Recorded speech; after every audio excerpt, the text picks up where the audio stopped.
right, ladies and gentlemen, gonna call this meeting to order for April 4th, 2019. Committee as a whole for Business Affairs Administrative.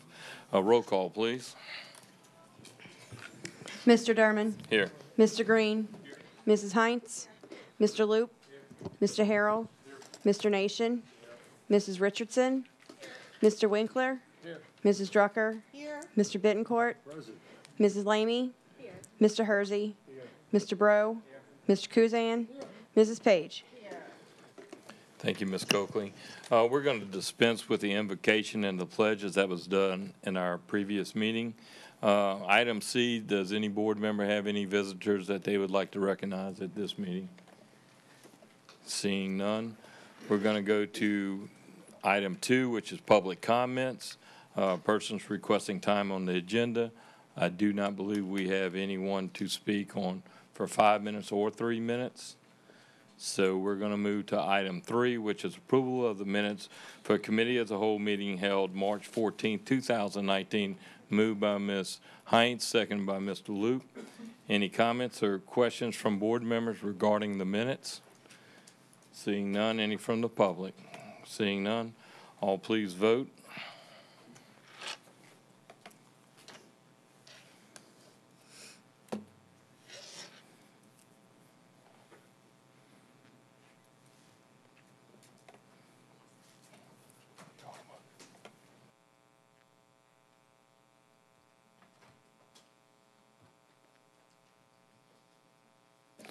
Thank you. All 15 yeas. So now we're going to move to item 4, which is consideration of school board policy section GAE, J, and K. Mr. Javier. Thank you, Mr. Durman.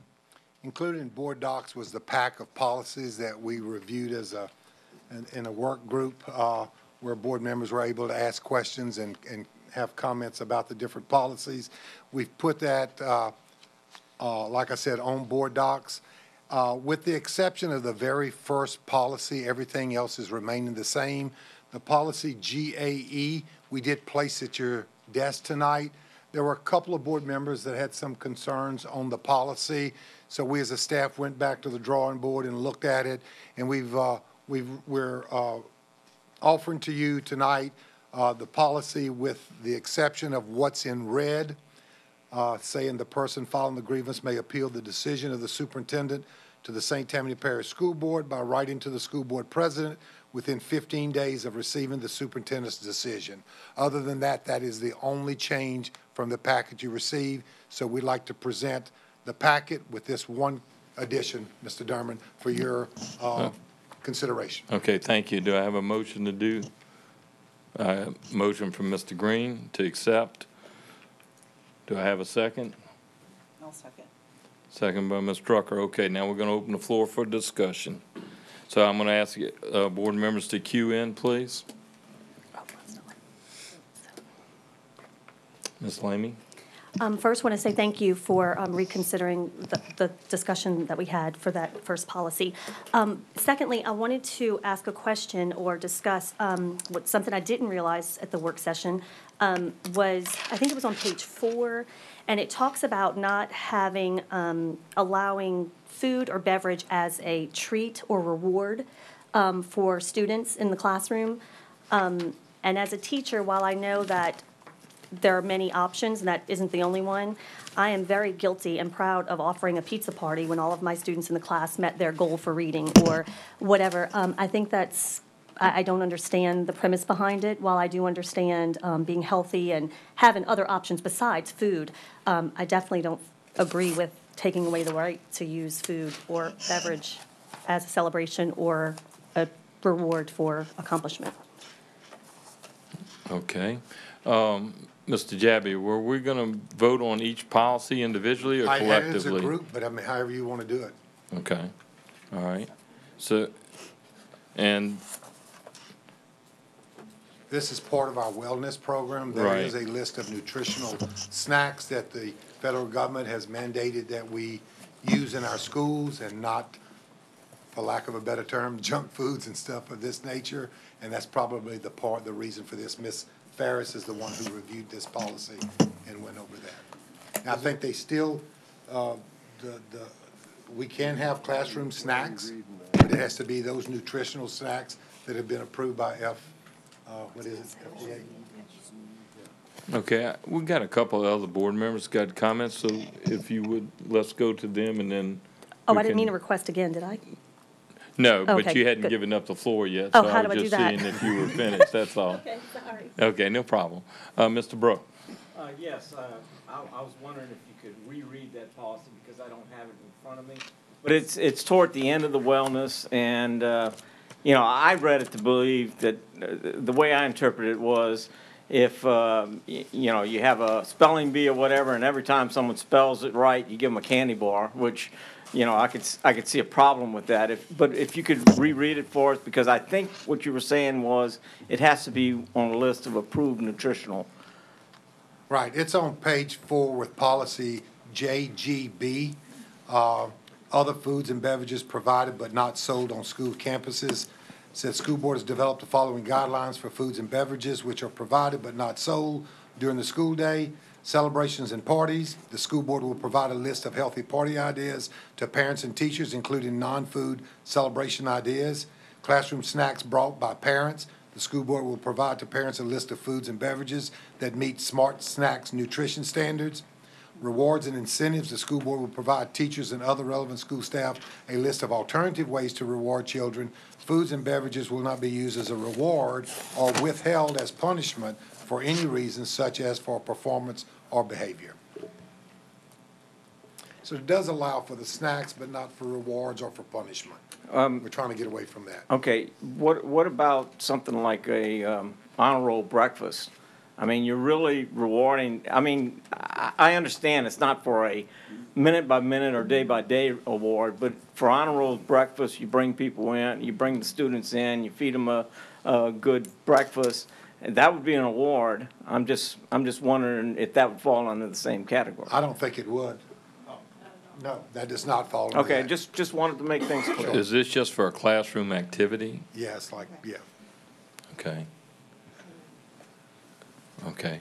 All right, is that what you have, Mr. Bro? Oh, yeah, I'm sorry, I'm finished. Okay. All right, Ms. Richardson. In looking at the grievance policy that you started with, I just had a question, and I do appreciate you going back to the table and considering involving the board chair. But my question is, what happens next if let's just say there is a grievance procedure filed and it does make it to our board chair's desk? What's the next protocol? The board chair would decide, probably with the board, to decide whether you want to hear the complaint or not hear it. Okay. And if you hear it, you'd rule whatever way you would rule, and that would be the final. Okay, and that would be my only recommendation, just to add on that piece, that under the discretion of the board chair, she would ascertain whether it would be presented to the board for review. But I want to just end with a gratitude for you taking the time to go back to the table and hear what was, address the concern.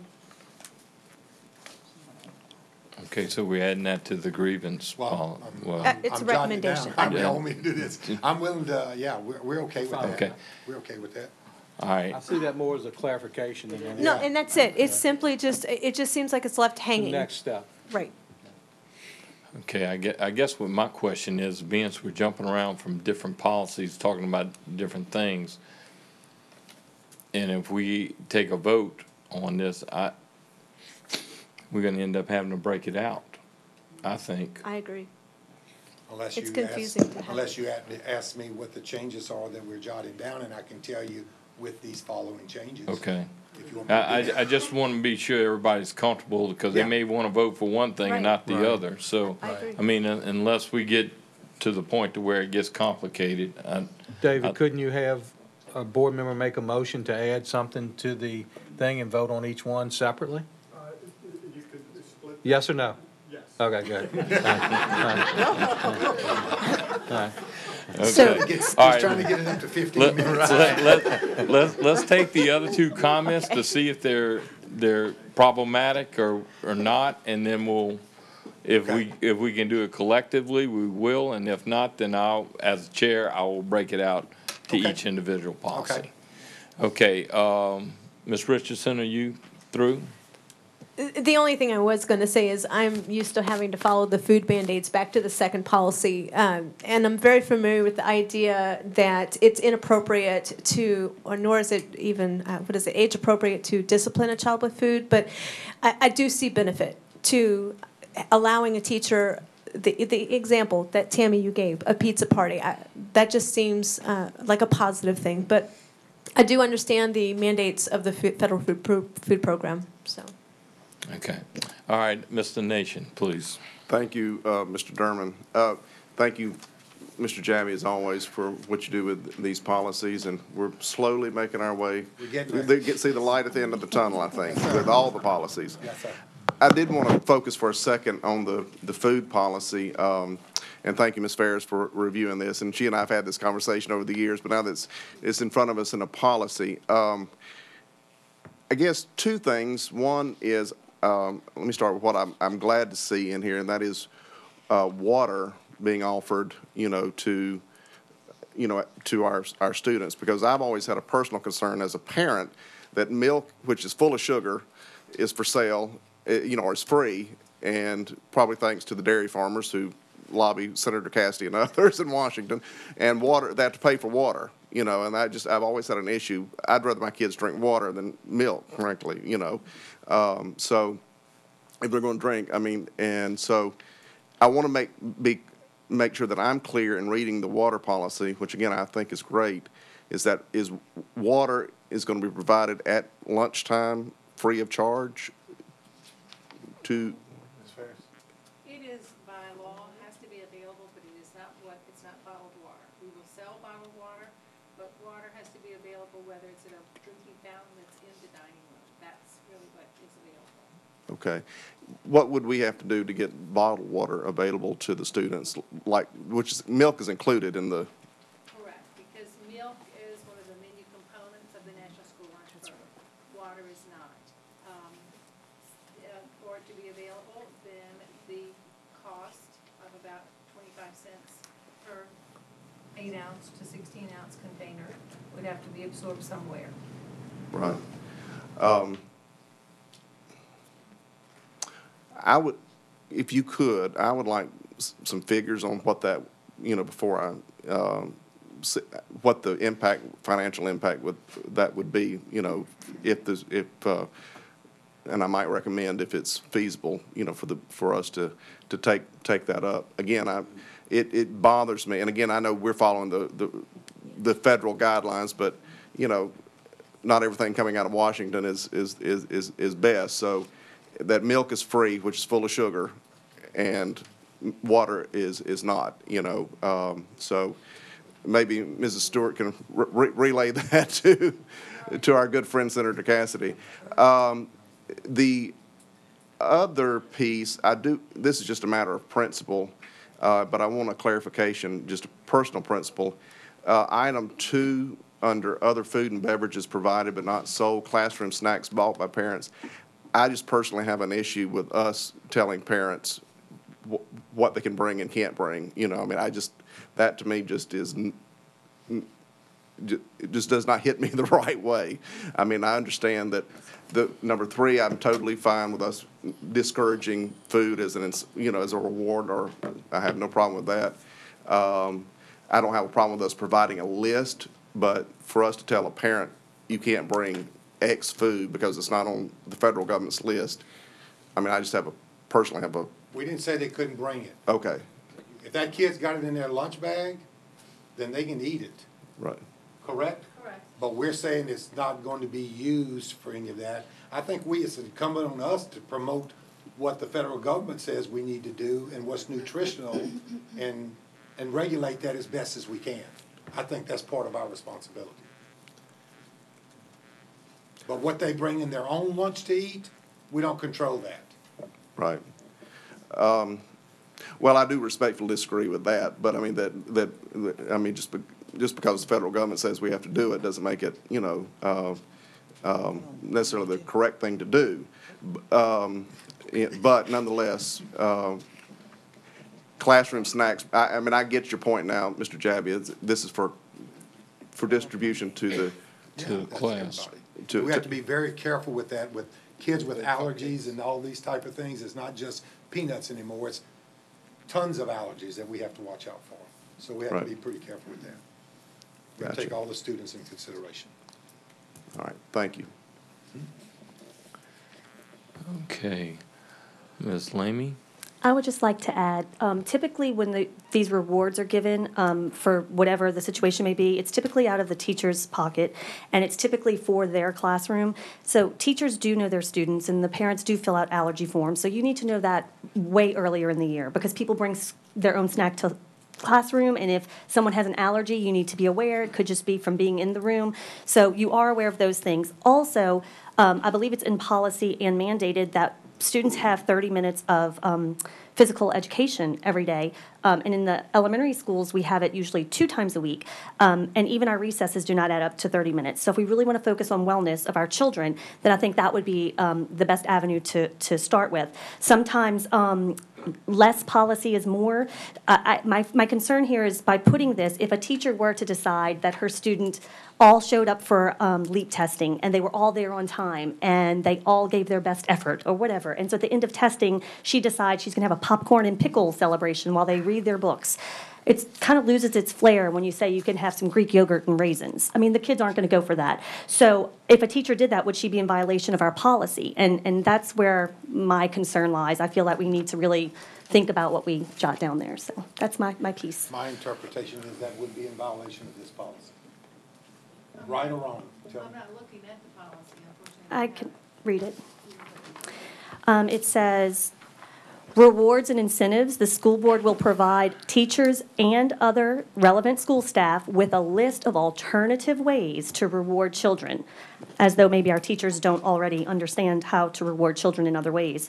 Food and beverages will not be used as a reward or withheld as a punishment, I get that part, for any reason, such as performance or behavior.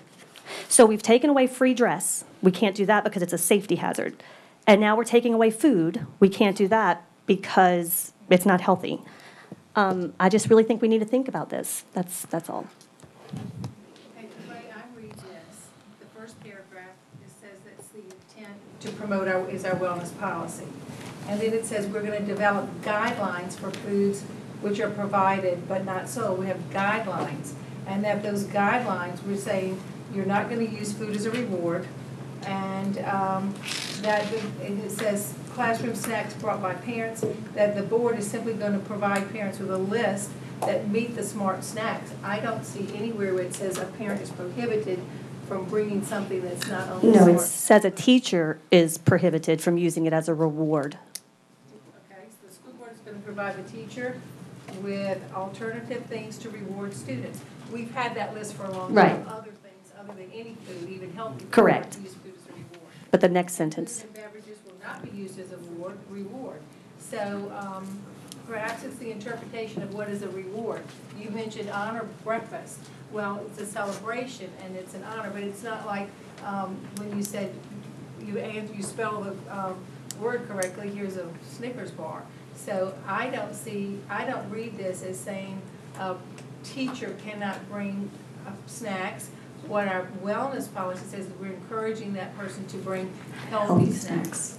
Well, I do know the schools do that now. They send home newsletters saying, you know, for your snack, we really encourage you. And that makes complete sense. And I do understand giving children junk food all day isn't advantageous. But I think having a policy saying we can't might not be either. Okay, ladies and gentlemen, we've got a lot of discussion, a lot more people wanting to talk. So what I'm going to do is we're going to talk about each policy individually and vote on them. So we're going to deal with the grievance policy with that submission of clarification. So I'm going to ask if any board members have any discussion regarding that first policy. Mr. Loop does. Oh. Yeah, because she's going to need a few minutes to retype the motion. So, Mr. Loop, I'm going to let you go ahead and have the floor and have your discussion on the grievance. Grievance.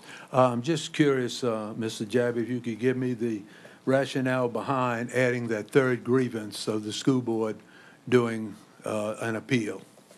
You remember what that was that day that you all met on this? Yeah, To add it? I think the rationale was that board members feel that they have constituents out there that may file a grievance and that they have no say-so in maybe the resolution of that grievance. So with that in mind, we researched and found that the board is involved with the collective bargaining agreement grievance. You're one step in that process. So we just agreed to go ahead and put it in this process also. Okay. I'm not so sure you want to get yourselves involved in that, but That's exactly what I if you want to do thought. that, that's where it is. Yes, sir. Okay, well, Okay. I'll vote against that, thank you. Okay. All right. Any of the, Mr. Betancourt, do you have a comment on the grievance? The grievance. Okay. Ms. Heinz on the grievance? Thank you, Mr. Durman. Well, I do have some concerns that we don't have it specified specifically. You know, from what Mr. Jabbia is saying to me, then I do not believe that this, because the board has a part in the collective bargaining agreement, then this doesn't have anything to do with employees. We're strictly talking about appeal for students, parents, and guardians. And also employees that are not covered by the collective bargaining agreement. Employees that are not Which would be covered. like administrators, directors, that type of thing. All right. Like I say, I want complete clarification Right, before we right. vote on this. And was the suggestion made, I would like to make that clear. Are you saying that we would add that the board president would have the discretion to decide whether the grievance comes before the board? Or any grievance, comes before the board? No, only This grievance. this one. If anybody that falls under this grievance, the board president will have the discretion whether to bring it for the board for a hearing. All right, and then we don't have a process in place should it go forward at this time. I'm just brainstorming somewhat on this. Would it be very similar to an expulsion hearing where it would be held in executive session and then the board would listen and then make decisions That's correct. regarding that? So we need to spell that. All right, those are the only questions that come to my mind at this I time. think you'd have the administration with their version or side or their evidence, and you would have the employee or the parent or the student present their case to you. All right, and as far as the students go, for the most, for every situation that I can think of, the administration follows the student handbook, the laws that we have, from the state. So I don't see where we would have, the administration would make a decision that is outside the parameters of any of those things, and then the board, we approve the handbook, we approve, our legislators make the laws, and we all follow those things. So I really don't see why a grievance by a student would even get to this level. I can't think of a situation. It could be a complaint, and I can only try to offer you an example that the student may go to the principal, and I'm just making this up, that they want to form a particular club or organization, and they are denied for whatever reason. They may want to bring that complaint up further, other than the principal giving the decision. Well, that goes to my point that we have rules for the number of students that would be involved with. I was trying to give an example. Well, It would be something, Yeah. I want to come to school and do such and such, Okay. where there may not be a policy on it. I've been in this chair 4 years. I've not had a student complaint. I've had 2 parent complaints that we've resolved at our level. So, but we need the policy in place in case there is something that comes up. Okay. So are you saying that the administration supports this statement added, or was the statement added at the request of a couple of board members? Well, I think the statement itself actually came from us. I think some board members had concern about having a voice in it. So we're offering this as a suggestion. It would be a board decision of whether you want to accept that or not accept that. All right. Thank you. I appreciate the clarification. I wanted to. It's not a recommendation. It's not a recommendation to It's you, it's just, we put that an there for you option. to look at it. All right. I appreciate that. Like I said, I Sure. wanted it thoroughly vetted in my mind. Okay, Ms. Lamy? I just wanted to clarify, at the work session, I was one of the board members that piggybacked off someone else about this policy, and I wanted to reiterate, it wasn't that I was concerned about not having a voice in it, because that doesn't matter to me at all. I don't know if we should or if we shouldn't, but what my concern is previously, and as of now, one of the levels for this grievance is an appeal to the board. So this isn't something new added, it's something we would keep in there. It's been the policy. But there are like 4 levels that could go on forever and ever, and I understand the reason for making it smaller. My concern was that the new recommended policy read that they could file a grievance, and it would go to the superintendent, who would then assign a supervisor to investigate and render a decision. At that point, if they were not pleased with that decision, they had X number of days to appeal it to the superintendent. And then once he rendered his decision, that was it. And so from my perspective, not that we would ever go against what the superintendent said, or maybe we would, but from my viewpoint, if I knew that I could file a grievance to the superintendent to sign a supervisor that is an employee of his to investigate and give a decision, then if I didn't like that, I could go back to him, and then that was it. It doesn't seem transparent. It's not giving anyone else another set of eyes. It leaves me with the opportunity to either deal with it and don't grieve, or to go to court, which would cost our board and our system more money. So my thought process was leaving in a third option with parameters of you have this many days or this much time to have another group look at it. If that be the school board, so be it. It's 15 people that are having a fresh perspective. Or if it's another group that is established somewhere along the line that doesn't involve school board, I would be okay with that too. I just felt it would give an option of, if we let expelled students appeal to us one time, how could we not let our staff or parents or students in our system that are not expelled? That was Well, my Our staff rationale. is going to go through the proper Well, protocol. Let Right. me do a point of clarification, okay? What was presented to you was a forethought proposed policy, because what's been in place since I've been in this school system, almost, is this policy without the red. Okay, We've been doing this that's what we've been operating under. We've never had any issues with it. I'm not saying we never will. Right. But what you saw was not something that we had in place already. Okay. That was proposed from forethought. out of okay, their right, stuff, right, yeah, okay? yeah, oh, no, yes, I do know. So they proposed that to us. We went through it, redlined it, and Got said, it. we want to keep the same thing we've been using. Gotcha, Which okay, is this without the red. okay, got it. Okay? So. Thank just you, for I do clarification. appreciate that, Not a because problem. I don't Okay, know, I'm learning. just for the essence of time, we're going to move on, and I think everybody's had their say as to what we're going to do. So, in essence, we are adding what's in red to your the grievance policy, and this is going to become our new grievance policy, With the, at the discretion of the board president, will Correct. be added in there.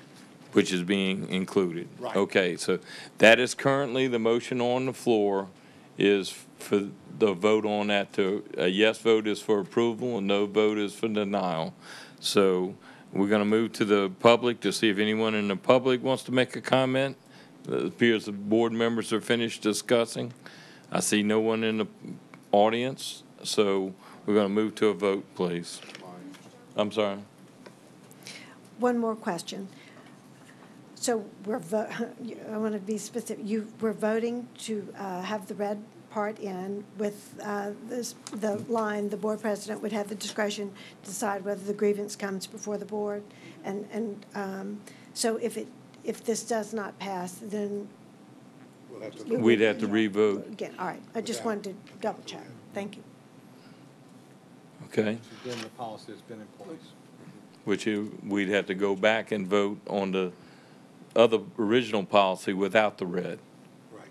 Okay? Thank you. All right. Are we up to vote? Mr. Green, you gonna make the motion again? The original, you or the original motion? And who was the second? Ms. Drucker was the second. Okay. All right. Now we're going to vote.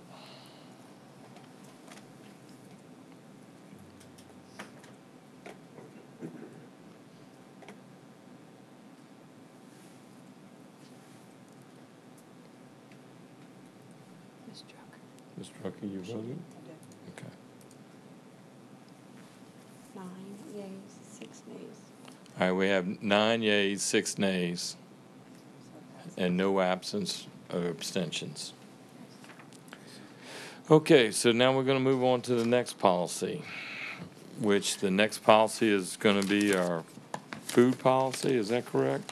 The next policy is the Nutrition. students. That's section J. Do you want to do it by section? No, I guess maybe not, but that's up to you. Yeah. Section J in school wellness is JGB. JGB. Yes, sir. Let's do JGB. Okay? All right, and that's the one where we had discussion about having pizza parties. Yes. Okay. That's it. All right. So, do I have a motion for JGB so that we can open up discussion?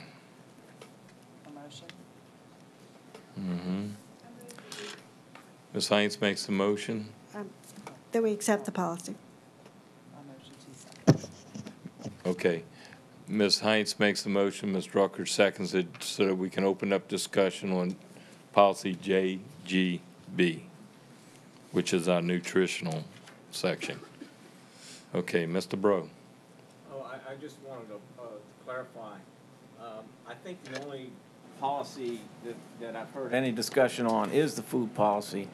And at some point, I'd like to maybe vote on all the others together rather than go through them individually. Once we get past this one. But, Thank you. yeah. The only problem is that if there's some component of what another board member's proposed, then you can't vote collectively because you're voting for something you may want, but you don't want on the other one. That's why I said I only think that the food policy was the only one that anyone brought up. But anyone would have the option of bringing up discussion on the others. Okay, Mr. Nation. Thank you, Mr. Durman.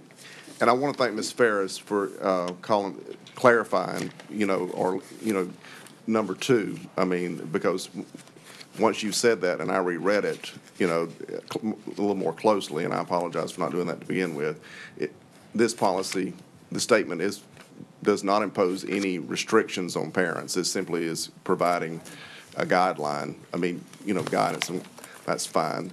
But I did want to ask the Smart Snacks Nutrition Standards, who develops that? Is that the? USDA Yeah. develops that, and it has been in play for at least 3 or 4 years. So this. It controls calories and sodium. So this came under the previous administration? Prior. Yes, it did. Okay. And it is not one of the things that you're reading in the newspaper today about flexibility. They're not addressing smart snacks at this point. They're addressing things in my lunch program. Gotcha. Okay. And was that, so it is a guideline, so it's not tied to any federal funding that we have to mandate these, well, as far, for us, I guess, is. We don't get money directly for any smart snacks. Smart snacks is a federal reg, and it says anything on that campus, pre-K through 12th grade, it's going to control what is sold. Right. I can't sell it, principals can't sell things that don't meet that nutritional requirement.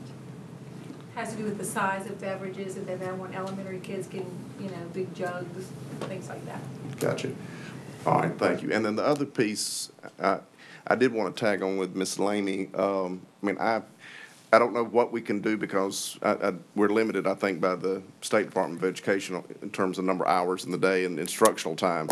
But I could not agree more that if a wellness policy should focus on exercise and recess. I never will forget Michael, when he was in elementary school, coming to me and says, "Daddy, they won't let us run." And so if we're getting to the point where our kids can't run, and get out and blow off some steam, now I don't know exactly what Michael was talking about. I mean, he might have been misunderstood what was going on, but nonetheless, Mr. Nation. We got It to, was running in the halls. that's right, well, he does do that. But anyway, I would like for us to, if we could figure out some way, but I'm sure we can because of the, right, Dr. Sanford, in terms of number of instructional hours that we have to, Yes, sir, we have to meet instructional minutes, and that's one of the requirements and that we have to submit every year to the State Department. right? So any addition would change our bell-to-bell day. Right. We've gotten to the point, again, in my opinion, that we're not letting our kids be kids. You know, I mean, they're just, I mean, we're testing them to death and we're not Mr. letting Nation. them. So, all right, thank you. We got time restrictions. We got a lot to get through tonight. We do have physical education in schools, and they do have activities that they do in Okay, all levels of, with our itinerant PE program. Mr. Betancourt. Thank you, Mr. Durman. Mr. Jabi and maybe Ms. Farrell, it's just a guideline, right? It's not some kind of hard and fast rule where you're gonna get shot if you have a pizza We party or haven't shot something. anybody yet, but these And are the also- guidelines that we're going by. Yeah, Yes, and sir. Mrs. Farris, the thing, doesn't milk have water in it?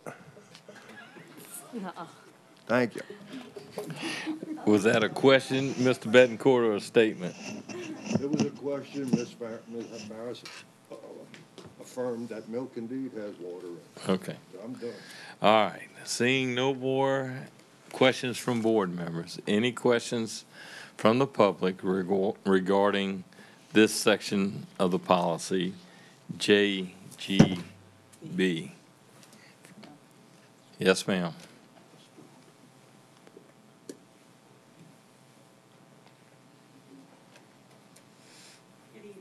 Debbie Green, President of St. Tammany Federation of Teachers and School Employees.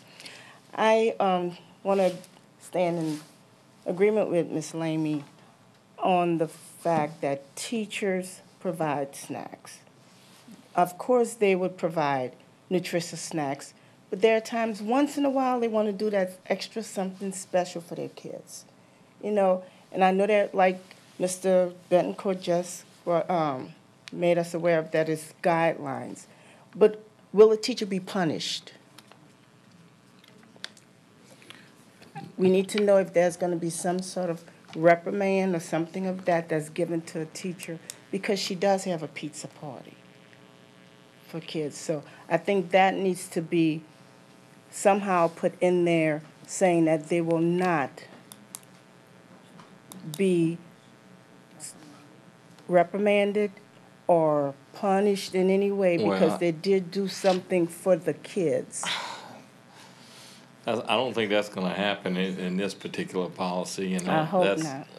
And well, I'm just saying in general. I mean, I think here again, this is guidelines. This is things that are going to be set forth by the administration at the school and overseen there. And I mean, it's going to be thoroughly vetted with our teachers and instructional staff. So I mean, I don't think it's going to resort to some type of, corporal punishment versus just open dialogue. You know, and I would hope that's so, because I can see that happening.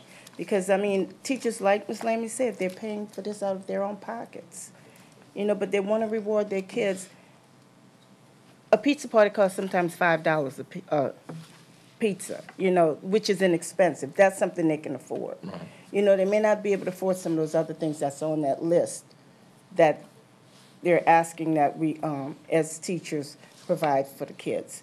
And you say, well, just don't provide anything for them. That's not the heart of a teacher. Thank you. Thank you. Okay, seeing no other comments from Mr. Bro, do you want I just want to clarify this, again, I don't have the document in front of me. It's right on your computer. Does it say shall not or will not? Will not. Will not's fine. Okay, thank you. Okay, so the motion on the floor is to accept the policy as is, correct? After all this discussion. J or just JGB? JGB. And are we ready? So please vote.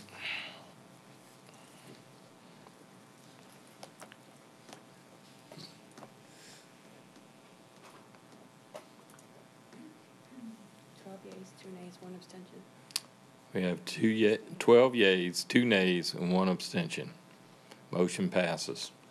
All right, now we're going to lump together all the Let's other say policy. the rest of J anyway, if you want to do the rest of section J, or you want to say the rest of section J and section, what is it, K? K, Let's do them all. okay? See if there's any issues. And with then, that. then if there's issues, then we'll We have to tackle them, tackle them. okay? All right, any questions, Ms. Heinz? You making a motion? Make a motion that we accept policies J and K. Thank you. Second by Mr. Betancourt over here. Okay, so the motion on the floor is to accept the remaining policies. Ms. Lamy.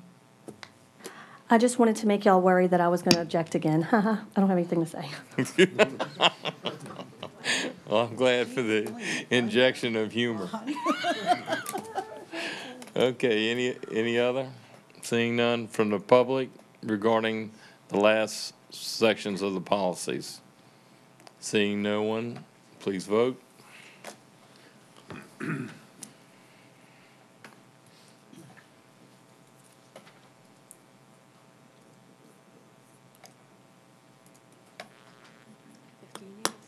Fifteen yeas, no nays, no abstentions. Motion passes. Okay, now we're moving on up to the item B, which is recommends acceptance of the district handbooks for students and parents for the 2019-2020 school year. Mr. Javier.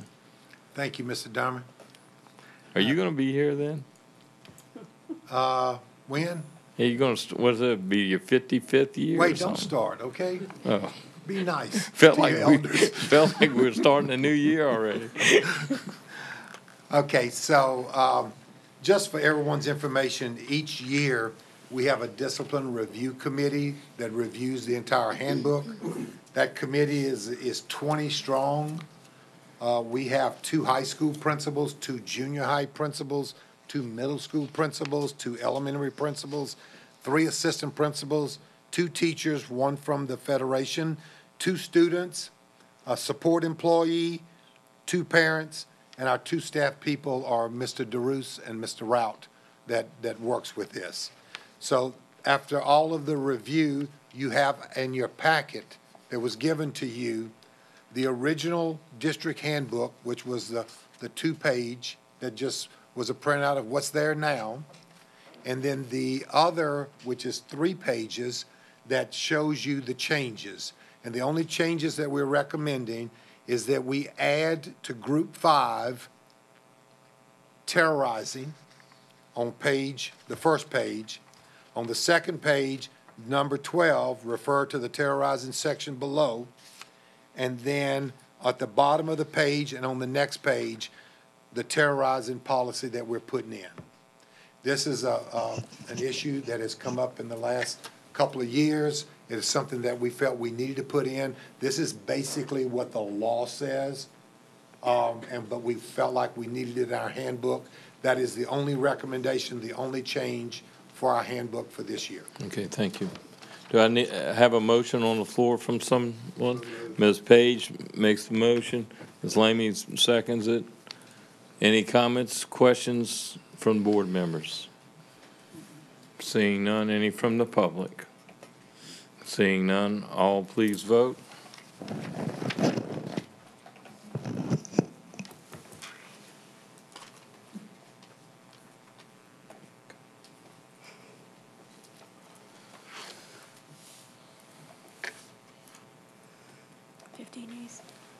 Motion passes with 15 yeas, no nays or abstentions. Thank you. Thank you, Mr. Javier. All right, item 5 is administrative monthly maintenance and custodial reports. Mr. Javier? Yes, sir. Mr. Williams is here and his staff if you have any questions on the maintenance and custodial report. Any questions regarding maintenance and custodial?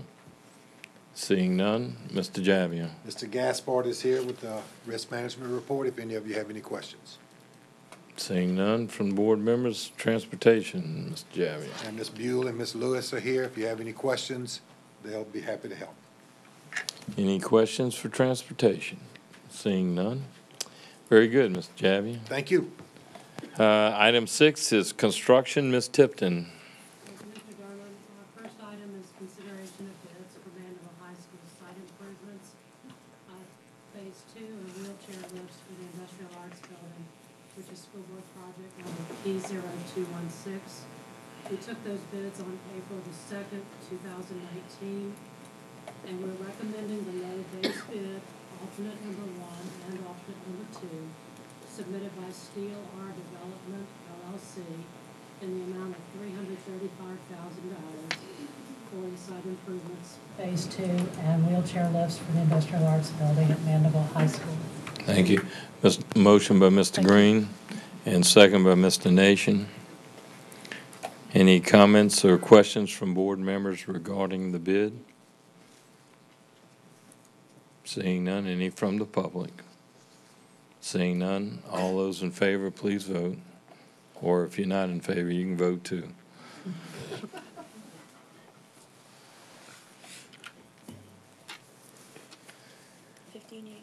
15 yeas, no nays, or abstentions. Motion passes. Thank you, Ms. Tipton. Now you're going to do your Yes, sir. Thank you. construction report. A quick update at Slidell High, the girls' side locker room final inspections are being scheduled for the next week or so. The new kitchen area is progressing with all trades, and the cooler freezer is being installed. At Mandeville High, the electrical service panels are in place. They're putting in additional wiring in the interiors of the modulars for computers, and the roofing is being installed on the walkway canopies. We're waiting on the parish to release the building permit for Madisonville Elementary Additions project. We held a pre-construction meeting for the Mandeville High Additions project on March 19th, and that contractor is scheduled to mobilize as soon as the school year ends. We have contracts being signed and pre-construction meetings being coordinated for all the small summer projects, and we'll begin including these projects in the monthly report starting next month. Thank you very much. Any questions for Ms. Tipton regarding construction projects? Seeing none. Thank you, Ms. Tipton. Let's see. I guess we're going to go to the Ms. Prevost here with Business Affairs. Consideration of resolution for Diversified Foods and Seasonings, LLC, to participate in the Industrial Tax Exemption Program, the ITEP, for a $15,550,020 new equipment and construction project in Madisonville area. So moved. Okay. Ms. Prevost. I wanted to speak on all three just generally before we go to the first item, if I could. Okay. Agenda items A, B, and C are asking for your consideration of 3 industrial tax exemptions, or better known as ITEPs. For each of the companies requesting the ITEP, I have provided you with a packet with the following information. Page 1 is a financial analysis prepared using information provided by the companies, the assessor, and the sheriff's office that contains the projected cost to the school district of each 80% ITEP over the 5 years, plus a possible 5-year extension. Projected sales tax and use tax to be generated for the school district from the projects, if applicable.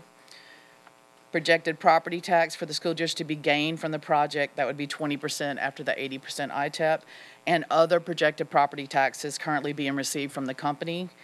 Employees and payrolls being created due to the project, and existing employees and payroll for the company. Information related to parish vendors who are being used for the project. Total annual parish sales and related sales tax paid, if applicable, to the school district for 2018. And other information about the project that impacts the parish as a whole. Page 2 and 3 of your packets have the proposed resolution to either approve or deny the ITEP. Page 4 and 5 are the first 2 pages of the application that was filed with the state. This gives general information about the ITEP project. Page 6 is a letter from the St. Tammany Corporation supporting the ITEP. And finally, page 7 is just the school board ITEP guidelines for your reference. In addition, we have placed benefit cost analysis reports for each project at your seat tonight. This information was provided by the St. Tammany Corporation. They're the lead economic development organization for the parish. We would like to thank them for providing us with this information for your additional review. And at this time, I'd like to call on Mr. Jake Nickens. He is the Coordinator of Business and Technical Services for the St. Tammany Corporation. Mr. Nickens will give you a brief overview of these ITEPs and some parish impact information. Okay, thank you very much. Yes, sir, please come to the podium and state your name and your position, please. As she said, Jake Nickens, Coordinator of Business and Technical Services for the St. Tammany Corporation. Y'all have to forgive me. I'm a back office numbers kind of guy. This is my first time kind of acting as a spokesperson. Chris is running a little bit late. But I'd like to kind of start off by briefly telling you a little bit about the Industrial Tax Exemption Program. This program is an 80-year-old state-administered business resource for manufacturers who relocate, expand, or retain jobs in the state of Louisiana. The program, as you can imagine with any government program, it's changed a lot over its 80 years. Most recently, there's been a change that now allows for local approvals for the local taxing authorities that are affected by the project, including yourself, the school board, the sheriff's office, the parish council, and the event that the project is located within the city limits, the city council as well. So you now have the ability to weigh in on these important decisions, and we believe that they are important decisions. These business tools have played a key role in recruiting some of the state's largest employers and some of the largest employers in this parish. You know, a little bit of background on some of these resources. Every state has business incentives, and the majority of states have an industrial tax exemption program. Ours in its current iteration is very similar to those of Texas and Mississippi.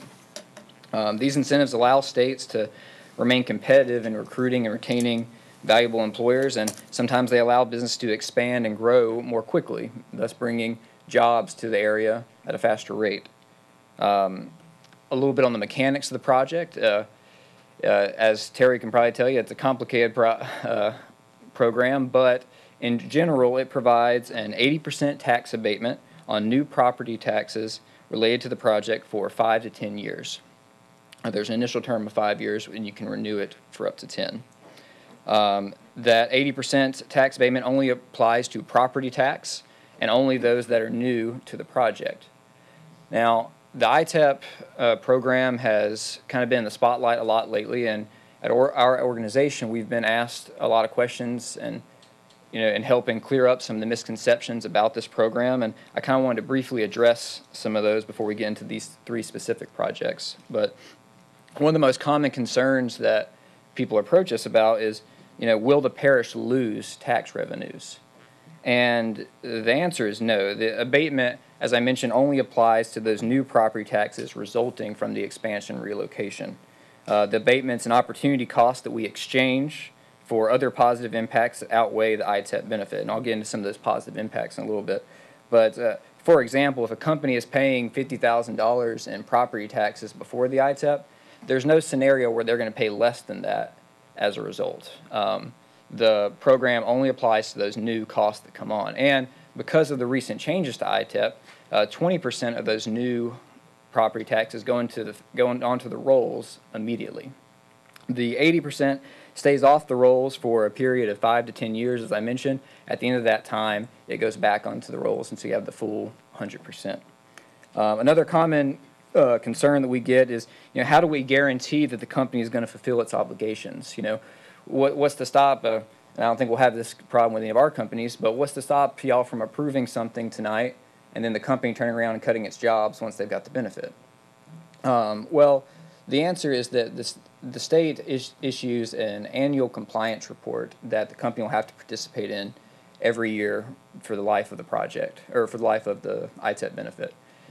These compliance reports examine payroll numbers, they examine the jobs created, they confirm the capital investments that were discussed in the beginning stages of the project, and if a company is found to be out of compliance, y'all are the first ones that are notified.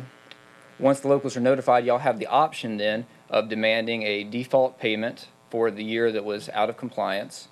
And from there, you can further make recommendations to the State Board of Commerce and Industry regarding future use of the program. So should a company end up defaulting, y'all would have not only be able to recoup the tax benefit, but you could also make recommendations for that company being able to use the ITEP for the remainder of the project life. So there are some definite clawback provisions built into the program that protect against that kind of thing. One of the last concerns I want to address on the front end is, people ask what kind of examination oversight goes into these applications. And, Terry and I have spent the past several weeks poring over these specific projects as well as the legislation for the program in general, making sure that we understand these rules and that these projects are aligned with those rules. But what you need to be aware of is that we're just one of several stages in this process. Before these applications get to the locals, they're first reviewed by the state Economic Development Office, Louisiana Economic Development. Following the LED review, they're also reviewed by the Louisiana Department of Revenue to assure technical compliance with the program. Following these two reviews, it then goes before the group I mentioned earlier, the Board of Commerce and Industry, who assure the project is not only in technical compliance with the program, but also to make sure that they're in line with the spirit of the program, to make sure there's not some situation where a company might be overly taking advantage of the program. If the Board of Commerce and Industry approves it, that's when it comes here, and that's kind of where we're at here tonight. But following your review, and if you decide to approve these projects, it'll go back to the state office for a final cursory review, and then it will be the final contract will be signed by the governor before the roles are adjusted. And I share all this to illustrate that there's a lot of oversight. There are a lot of phases to reviewing these projects. This isn't something, Terry and I, and hopefully tonight you will do your diligence with this, but there's a lot that has gone into making sure that these projects are compliant with the state programs and kind of what we're trying to accomplish here in St. Tammany. So all that being said, you're probably wondering a little bit about our role, the St. Tammany Corporation. As the Economic Development Office for the parish, our position is that when companies follow the guidelines set by Louisiana Economic Development, these projects often represent a positive impact to the parish economy. To be honest, we've only had 11 advance notifications filed for ITEP in the past 10 years. The advance notification is the initial pre-application phase for these projects. So I'm not talking about we've had 11 ITEPs be completed in the past 10 years. We've had 11 preliminary paperworks filed. This doesn't happen very often. We're kind of in a kind of a rare state tonight, having 3 to review at once like this. But these projects don't come along every day. But honestly, at our office, we would like to see them come more often. Whenever these projects are done correctly, they are a positive thing for our economy. This is how we get new jobs. This is how we increase payroll. This feeds into the quality of life that we're so proud of here. So as the Economic Development Organization for the parish, we try to act as intermediaries between business, government, and the community. We're committed to helping develop a consistent and streamlined process for local businesses wishing to utilize this program, and we want that to coincide with the values of our community. As such, we've been committed to vetting these projects. When examining these projects, we typically try to weigh the property tax abatement against the positive economic impacts, namely new jobs, new payroll, capital investment or payments to local vendors as part of the project, sales and use tax, expanded capacity for the business, and ultimately we look at the long-term investment that these companies are making in our community. We're very proud of the projects that you're going to hear a little bit more about tonight, but we're even more excited about what the long-term implications are for St. Tammany Parish with these companies. In some of our cases, we've got historic companies that are here tonight that have been providing jobs and salaries to people in this parish for longer than I've been around. So in some cases, as we get into examining these specific projects, you're going to see where sometimes the sales and use tax alone is going to outweigh the amount of the property tax abatement. But we always try to examine the full scope of the project impact beyond just the taxation. And based on our internal reviews, we believe that each of these projects represents a net positive investment for the parish. Now, we're currently developing an in-house process for conducting deeper impact analysis that we hope to include for future recommendations for these kind of projects. But due to the timing of this slate of projects, we ended up contracting our return on investment analysis study out to a third-party economist, Dr. Ed B. of Timerica Management Company. The impact studies, which I believe are included in your packet, consisted of benefit to cost ratios that looked at the multiplier effects of these project investments in our community, examining such factors as new income tax, secondary external jobs created as a result of the new hires, effects on the local support industry, additional wear and tear on transportation infrastructure, and many other factors that allow for a more detailed, conservative picture of these projects. You know, Terry and I have worked hard to kind of develop some of the spreads that you've seen to look at some of the things like sales tax and versus property tax and those kind of things, but there are a lot of other factors that go into these analysis for the overall economic impact for these projects. So based on all that, the findings of this report indicate to us that all three projects yield a net positive impact on St. Tammany Parish's economy. Specifically, the expansion of Dependable Glass Works is expected to generate $2.80 in new tax revenue for every dollar of new government expenses it generates.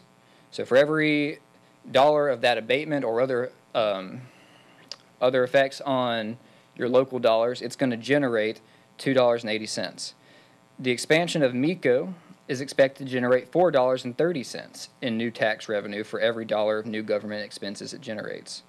And the expansion of Diversified Foods is expected to generate $5.50 in new tax revenue for every dollar of new government expenses it generates. So based on these findings, as well as our own internal reviews of these projects, we believe that all three of these projects represent an overall positive impact for the parish, and we highly endorse them, and we recommend that you offer your full endorsement as well. I am, of course, available to answer any questions about the program or these specific projects, but I'll defer to the representatives here from each company for a deeper look into the specific projects. Okay, thank you, Jake. You did a good job, man. What we're going to do now is we're going to take them on an individual basis. And so first up is Diversified. Yes, you want me to read it? Okay, yes, I want you to go through it, Terry. Okay. Consideration of resolution for Diversified Foods and Seasonings LLC to participate in the Industrial Tax Exemption Program, ITEP, for a $15,550,020 new equipment and construction project in Madisonville area. I would like to call on Scott Bodak, Chief Operating Officer for Diversified Foods, to speak about the project before taking questions about this ITEP project. Well, thank you. Thank you for the opportunity to come talk to the board, and I appreciate your consideration. Diversified Foods and Seasoning has been in the community, specifically the Madisonville facility where this expansion is taking place since the early 2000s. I happen to be new to this area. I've been relocated here with my wife about, I guess, last August. And we have bought a house in Madisonville and became members of the community. So I always thought I would share that briefly. We have a project that's about $15.5 million. It involves additional freezing space and manufacturing specifically for our macaroni and cheese. And we actually have relocated some capacity from Nebraska to do that. So I thought that it was important to make sure that you were aware of the fact that we have actually relocated specifically because of the area. So what this entails is of the $15.5 million, about half, roughly half, was used for local contractors. So Spartan out of Madisonville and Gracie Hart may be familiar with. Whereas we're almost half of that with, and then obviously the other half is from equipment that is manufactured in other states that Louisiana doesn't do. But like I think it was mentioned, we are expanding we currently have 88 jobs at that facility and expanding another 44. which is an additional payroll of about $1.2 million.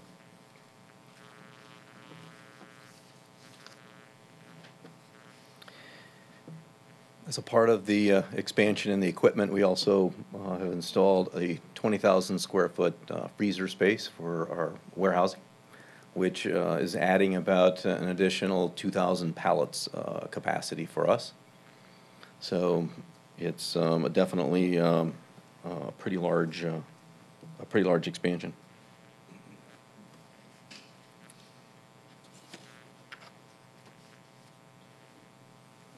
I guess if there's questions at this time, I could be happy to take those. Okay, I'm going to ask board members to key in, please, to ask questions. Mr. Nation, you're up. Thank you, Mr. Durman. Well, I'm prepared to make a motion to accept this. I mean, so to adopt the resolution. So at this point, so. But just so we can get it officially get it on the floor. But be that as it may, first of all, I want to thank Terry for. I want to repeat publicly what I've said to the bond presentations I've gone to.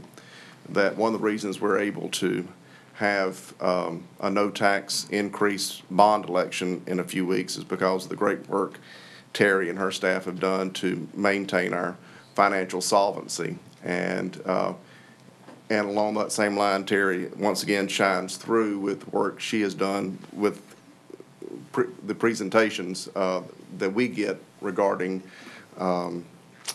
these ITAPs. Of course, yours will be the second. You know, we've only done one. So anyway, I wanted to publicly thank you, Terry, because it makes our jobs and our lives a whole lot easier.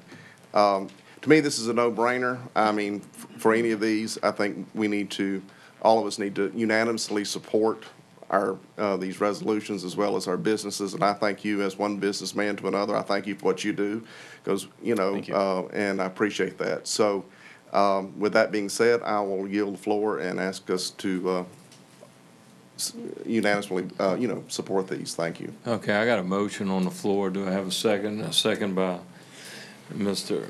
Hersey. Okay. Mr. Bro. Yes, I also want to thank Terry because I've sent numerous emails. I think I'm up to at least 26 this week concerning this. And I've done considerable work studying it myself. And of course, if you start on the assumption that we have no investment, that all of this will be positive, then of course all your ROI will be positive and there is no expense. But if you really look at the numbers, we are giving up a substantial amount of tax revenue and getting very little in return. I mean, I amend that. It's not very little in return. I appreciate the effort, and I really think that industry is important and jobs are important, and it's a must for our community. But not all of these would show a positive ROI. I mean, I put in the salary dollars, and of course I probably didn't, I know I didn't do this much. I wish I had had this in advance to study it. But I put in all the numbers I could and found and evaluated it. And until this morning, I was prepared to come in and say, okay, this is the amount that we can offer. Rather than 80%, maybe a 60% or 70%, that would give us a positive return on investment based on our loss of revenue. Terry told me this morning and surprised me. He said, nope, yes or no. You can only go 80%, no options. Well, based on that, not all of these proposals fit the bill where it would be positive ROI at 80%. And so with that in mind, I have to say on this particular one, I would have to vote against it. Thank you. Ms. Drucker. You took the words out of my mouth. Also, I mean, if you look at Diversified has 8 existing active ITEP contracts as well. And I'm just kind of curious as far as what are those contracts and how have you been doing and how much money are we looking at for those ITEPs? Because that would ultimately affect us as well coming down the pipeline. If I'm reading what ITEPs are supposed, we're going to be governing that as well. So any of those renewals, will they come back to us as well on the 8 existing contracts? I didn't have that, wasn't able to get that information. There's not dates on the place where all the ITEPs are listed in the system. And the assessor just gave me 1 year was $208,000 for last year. That was the cost of the existing ITEPs for them. Well, I think we need to consider all that too, because that's going to come back pipeline to us on top of what is before us as well. So I just caution us to look into that. That's just my comment. Okay, Mr. Green. Thank you. Just a real quick question. As the CEO of the company, what is an enticement for doing business in the state of Louisiana? What would be more advantageous to Diversified, a no state corporate income tax or property tax exemptions? Well, I've never put any thought or analysis to that, so I guess I would be unprepared to answer that at this point. And the reason I bring that up, and the reason that I think the state of Louisiana is messed up in a number of areas is that, and if you look at our brethren, our neighboring state in Texas, they offer a lot of tax incentives, but not a lot of property tax exclusions that I know of. Most of it's low to no state income tax or corporate income tax. If you look at the Plano district and other areas that are more affluent areas of Dallas, they pay high property taxes and their corporations pay no corporate income tax that I'm aware of. I may be wrong there. So again, my objection is not that we be disadvantageous to our businesses, but I think our lobbying efforts are misdirected in that we need to be pushing our state legislators on the income tax line for corporations and not punishing our local municipalities in collecting our property taxes. So I'll just leave it at that. Thank you.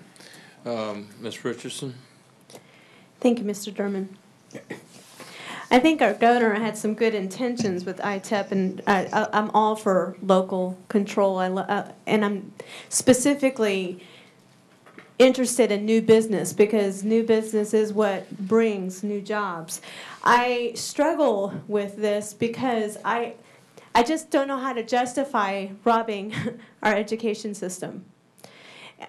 Again, I'm all for new business, new jobs, promoting economy, but we have a lot of things on the table right now, unsecured funds for top priority items, and that's a lot of money. And as Mr. Bro so wisely brought up, it's not a guaranteed ROI, and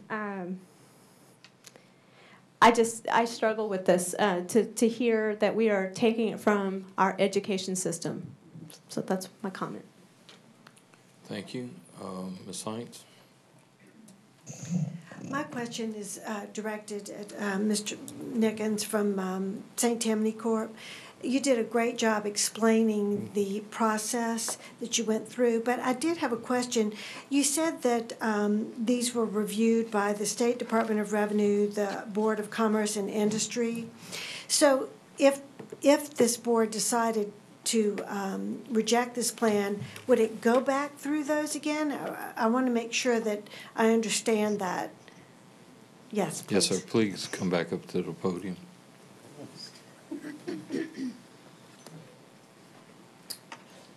The short answer is no. Y'all will make the final approval or denial for these projects. If y'all say no tonight, these projects cannot move forward. So but you were your explanation that you gave that were these specific projects reviewed by the State Department of Revenue? Oh, I see. Yes, ma'am.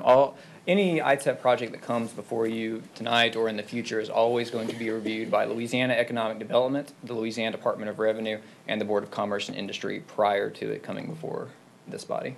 All right, and there are numerous organizations that have to approve it, the school board, sheriff's office, and the municipalities, that's right? Yes, ma'am, that's correct. And one parish council, thank you, Mr. Luke. And one negates So I believe the question is like, what would happen in a scenario where, let's say y'all approved it, but the parish council did not approve Correct. it? What would basically happen is the portion of sales tax that, or the portion of the tax that y'all would be responsible for, y'all's millages, would not be included in the benefit, and the remaining balances for the other parish entities would be included for the benefit. This has not happened in the state of Louisiana at this time. Like, all projects under the new rules have either been denied completely or approved completely. So we would be a bit of a case study. But tonight, what you are approving or denying is the millages specific to this organization. All right, thank you. And you also stated that there was an annual compliance report, Yes, and ma'am. that the agencies would be notified if the organizations were out of compliance, correct? Yes, ma'am, that's correct. And or even if they're in compliance, y'all will receive copies of those reports on an annual basis. Right. Is there any, say a company is out of compliance, is it automatically the agreement null and void at that point, or does it, what are the ramifications of that? So the first thing that would happen is once y'all are notified of them being out of compliance, you have the right to demand a default payment for the year that was out of compliance. So those taxes that were specific to that year will come back to y'all. You then have the final recommendation. You then can make the final recommendation to the Board of Commerce and Industry that regarding the continuation of the benefit. So if there's still a couple years left on the ITEP, you could choose to recommend that they be shut down, that ITEP be shut down, basically. So what I'm hearing is that there are some safeguards in place for non-compliance and review. Yes, ma'am. There are clear callback provisions on the state level. Thank you. I appreciate that. Terry, did you have anything you wanted to add? Yes, I do.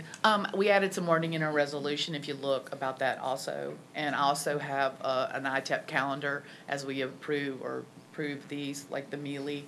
I have it to review every year, to do my own review. Okay, thank you. I'm sorry. I would also add on the local level, we're involved in these. So the state kind of takes the lead on the official reviews, but these reviews are part of our annual business retention visits that we do as well. So there will be multiple reviews going forward. Thank you. I do appreciate your input this evening. Terry has done a wonderful job of explaining to us, but you brought up some other things that gave me pause to think of, and they were very helpful. Thank you. Thank you. Mr. Nation? Thank you, Mr. Derman. And I agree with Ms. Heinz on that final point she made. I do appreciate St. Tammany Court being here, and I really appreciate it sounds like the partnership that we've developed with St. Tammany Court. I would like to make a couple other points. One, the speaking of return on investment, there's also the return on goodwill.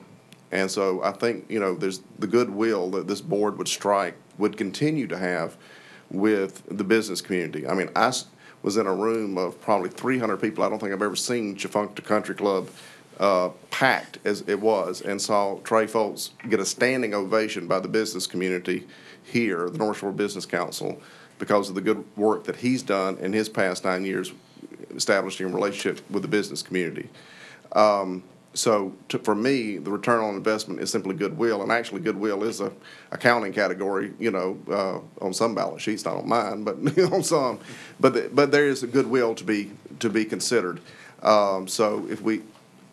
And the partnership that we would continue to foster with our business community. So again, I do encourage us all. It's just a no-brainer for me. We support our business, and one last point I would make to the gentleman from Slidell's point about his numbers. While I don't know the numbers he has, I have 100% faith and confidence in Terry Prevost, and she's telling me that this is going to be a net property tax gain of $266,944 am I reading that right, for us on diversified? Yes. You're talking about the net after? Yeah. It's a negative. Oh. But they don't generate sales tax, because they're a resale. I'm sorry, a resale Well, what's the net company. property tax gain then? What am I seeing there? It's $250,000. I'm not sure what line you're looking at.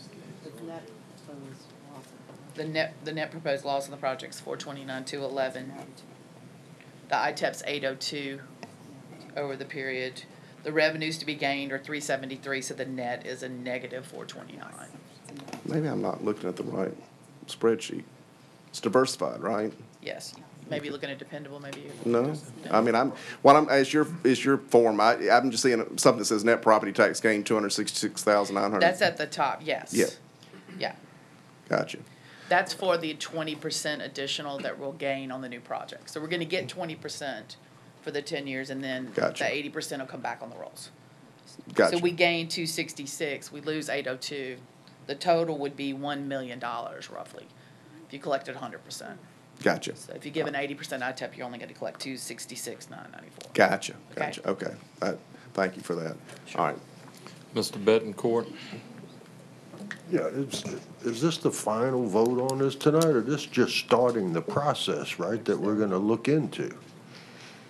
No, sir, this is a recommendation from the committee going to the board next week. You have 60 days, 30 days to get it on agenda, then another 30 days to vote, so that the ending date would be April 30th roughly. All right, thank you. Or it auto approves. So it would automatically approve if it's not voted on at the next full board next Thursday. That's our next meeting. Full board. Okay, Ms. Richardson?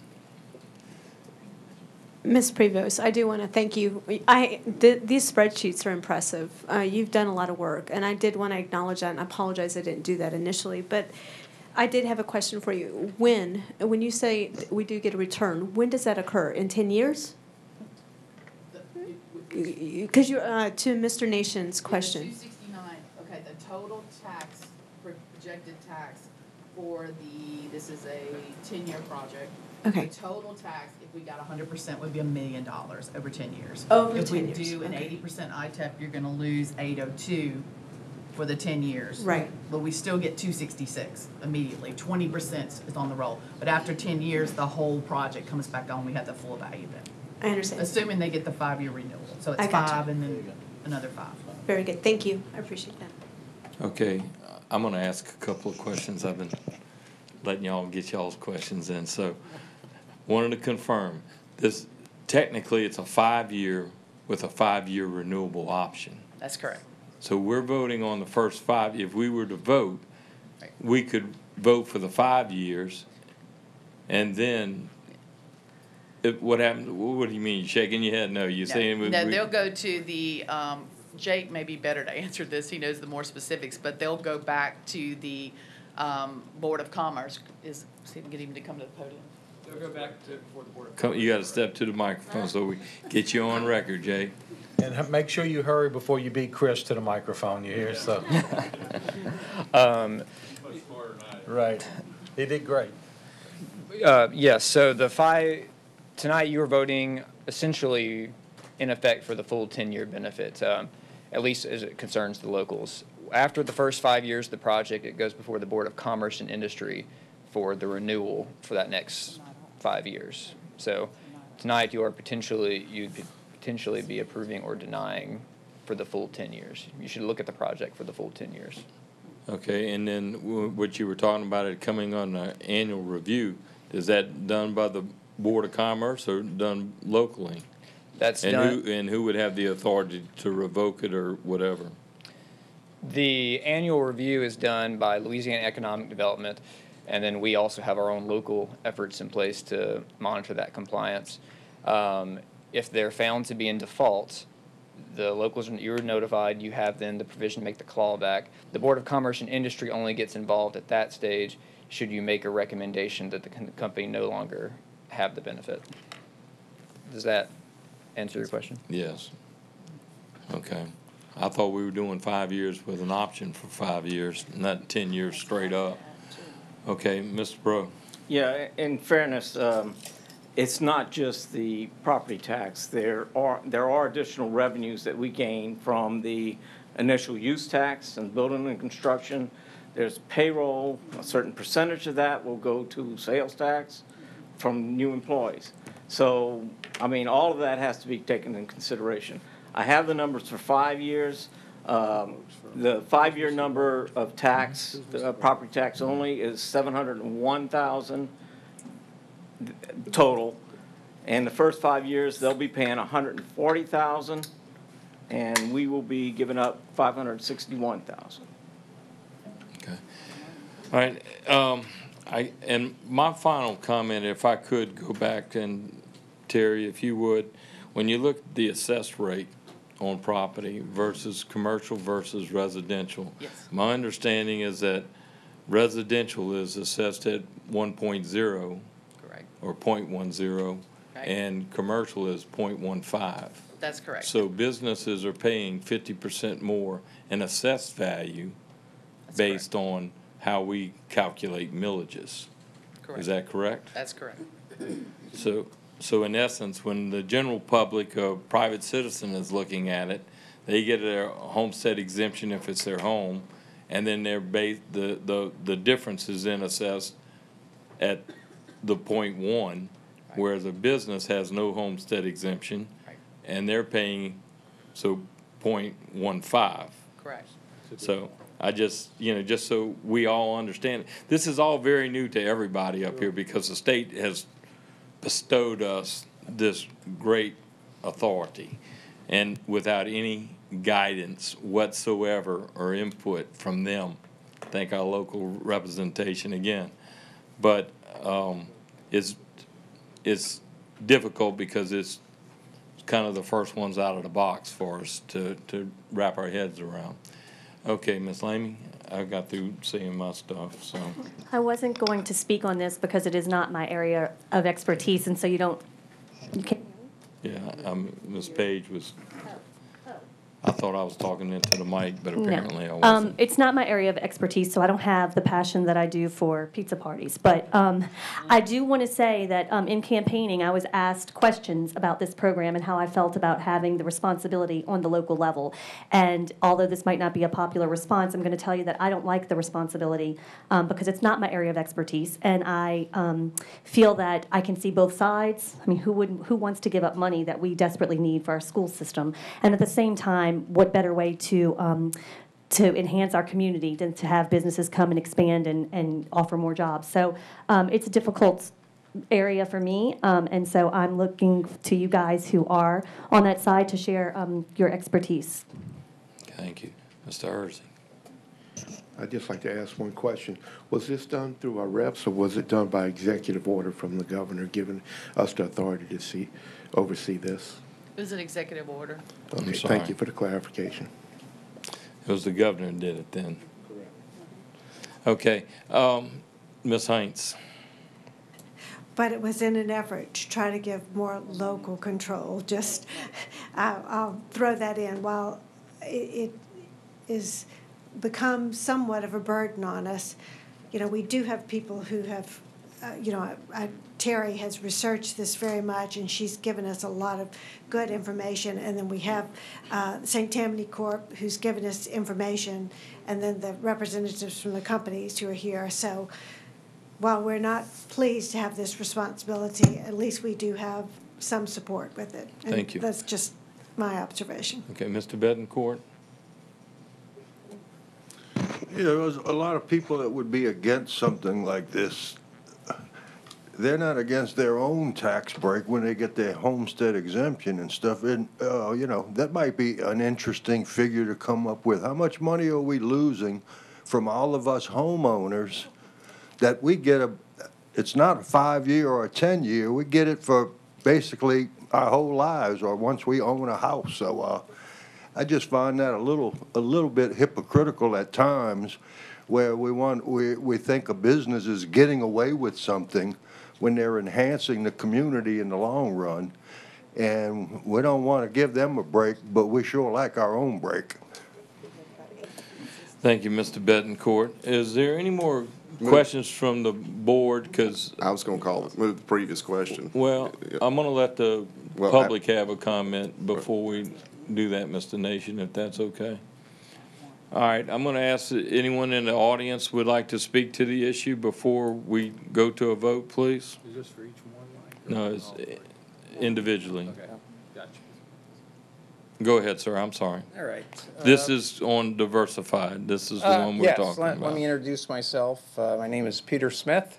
I'm the president and CEO of Diversified Foods, and so I welcome the opportunity to address, I guess, the committee. I apologize I was late, but I just hustled from the parish where we just got approval, which I'm extremely excited. So just thought I'd share a little perspective, because I understand ad valorem issues, tax issues, et cetera, but there's a much bigger macroeconomic issue here that I think I need to share with the group. First of all, it was my decision over a year ago, as I looked at our manufacturing matrix and infrastructure, that we had redundant costs, and we did not need 2 plants to produce cooked foods. So I had a plant in Nebraska, I had a plant here in Madisonville. I had a decision to make, and I made a decision. I'm going to shutter 1 plant. Where will I locate that plant? And fortunately, due to the various industrial tax credit, I worked closely with the state. That was offered, and then there's also, we also receive a tax credit, as you're aware, economic enterprise zone for adding new employees. We're adding 45 new employees. Within 5-10 years, we're going to add another 50 employees.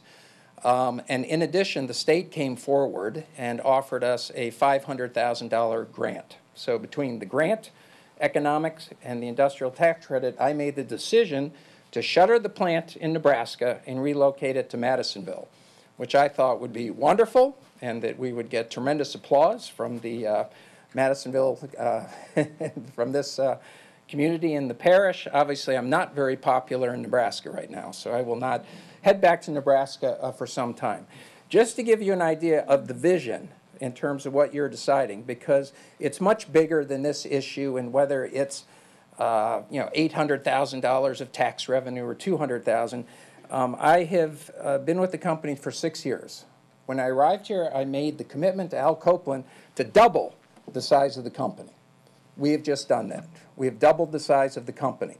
We have negotiated a contract with Popeyes where we are the exclusive supplier to Popeyes through 2034. Exclusive, and they're growing at double digits. Right now, we basically have no debt as a company, and I, within the next year or two, will be making a major acquisition, probably $80 million. So I'm making decisions. Do I make an acquisition, possibly pull that infrastructure into the parish? I've got 17 acres. I could expand the plant overnight. I could add 100 other jobs. We also have aging infrastructure in Mobile, Alabama, that I am looking for options, and the state is very interested. Should I relocate that entire plant, 100 employees, to Louisiana? So just the point is, from a macro standpoint, I know it's important, $200,000, $800,000. I'm talking for macroeconomics. The benefits for the parish could be tremendous in millions. So if we're worried about $200,000, $800,000, that's minutia. Because the commitment is, I am going to turn this company within the next couple of years, 5 years to be exact. We're going to be a $350 million company within the parish. It'll be through acquisition, it'll be through. So we would appreciate your support. One of the main reasons that I decided to shutter Nebraska, expand the operation here, support 50 new families, and I'll be supporting 50 more, was that when I met with the state, they were so excited. They said they gave me a grant, $500,000, and they said there are also statutory programs that we've benefited from, which, you have the economic credits for the new employees and the industrial tax exemption. So that is what drove my decision. The other key thing, from a tax standpoint, be interested to know, is that we have a much bigger tax break with the industrial exemption for 10 years that expires in 2 years. So we'll be very happy in 2 years. You're going to see a rather large tax increase payment, probably from instead of 140,000 up to 250 or whatever it is, that Diversified will be happy to make to the parish. So we're excited to be here. We appreciate your partnership, and the growth is just beginning. And I think it's important to understand that if we continue to get incentives and partnership and feel like people want us to reside here and grow, that we could be a $350 to $500 million company here. And that's going to be critical. Thank you very much. I have a tendency to be long-winded, so, but as long as I'm here, and I was down at the parish, and when I showed up, we had this huge audience, which I thought had come just to listen to me and Diversified, and they brought through the state championship soccer team. And once they got their awards, everyone left. So it wasn't me. But as long as I'm here, any questions that you have, just in general, that I could address to help you with the decision. And Okay, thank you, Mr. Betancourt. I'm sorry, Mr. Nation already. Okay, Mr. Betancourt. Trying to cancel me? He's trying to cancel himself. Thank you. How much of your decision to relocate here involved our great school system for all these new employees and these families? Wasn't that part of the equation that made absolutely. that decision? That one of the key decisions is obviously, and again, I am from, not to bore you with my background, but you can tell, as someone said when I first arrived here 6 years ago, you ain't from here, are you? No, I'm from Boston, from New England. Boston, yeah. I won't mention the Patriots, the Red Sox. But obviously, I have a father who's a Harvard PhD. Education is incredibly important to me. And that, yes, that factored into the decision in terms of the strength of the school system here for our employees, but also for our talent base. We need to have very well-educated employees with the plant that can continue to progress. So obviously, school system critical in terms of our decision. I just wanted you to be on record saying that. Thank you. We appreciate the all right, and we'll talk about the arrangements later. Ms. Drucker? Thank you so much for the clarification, because that just shed a whole new light to all of us, I believe, especially for me.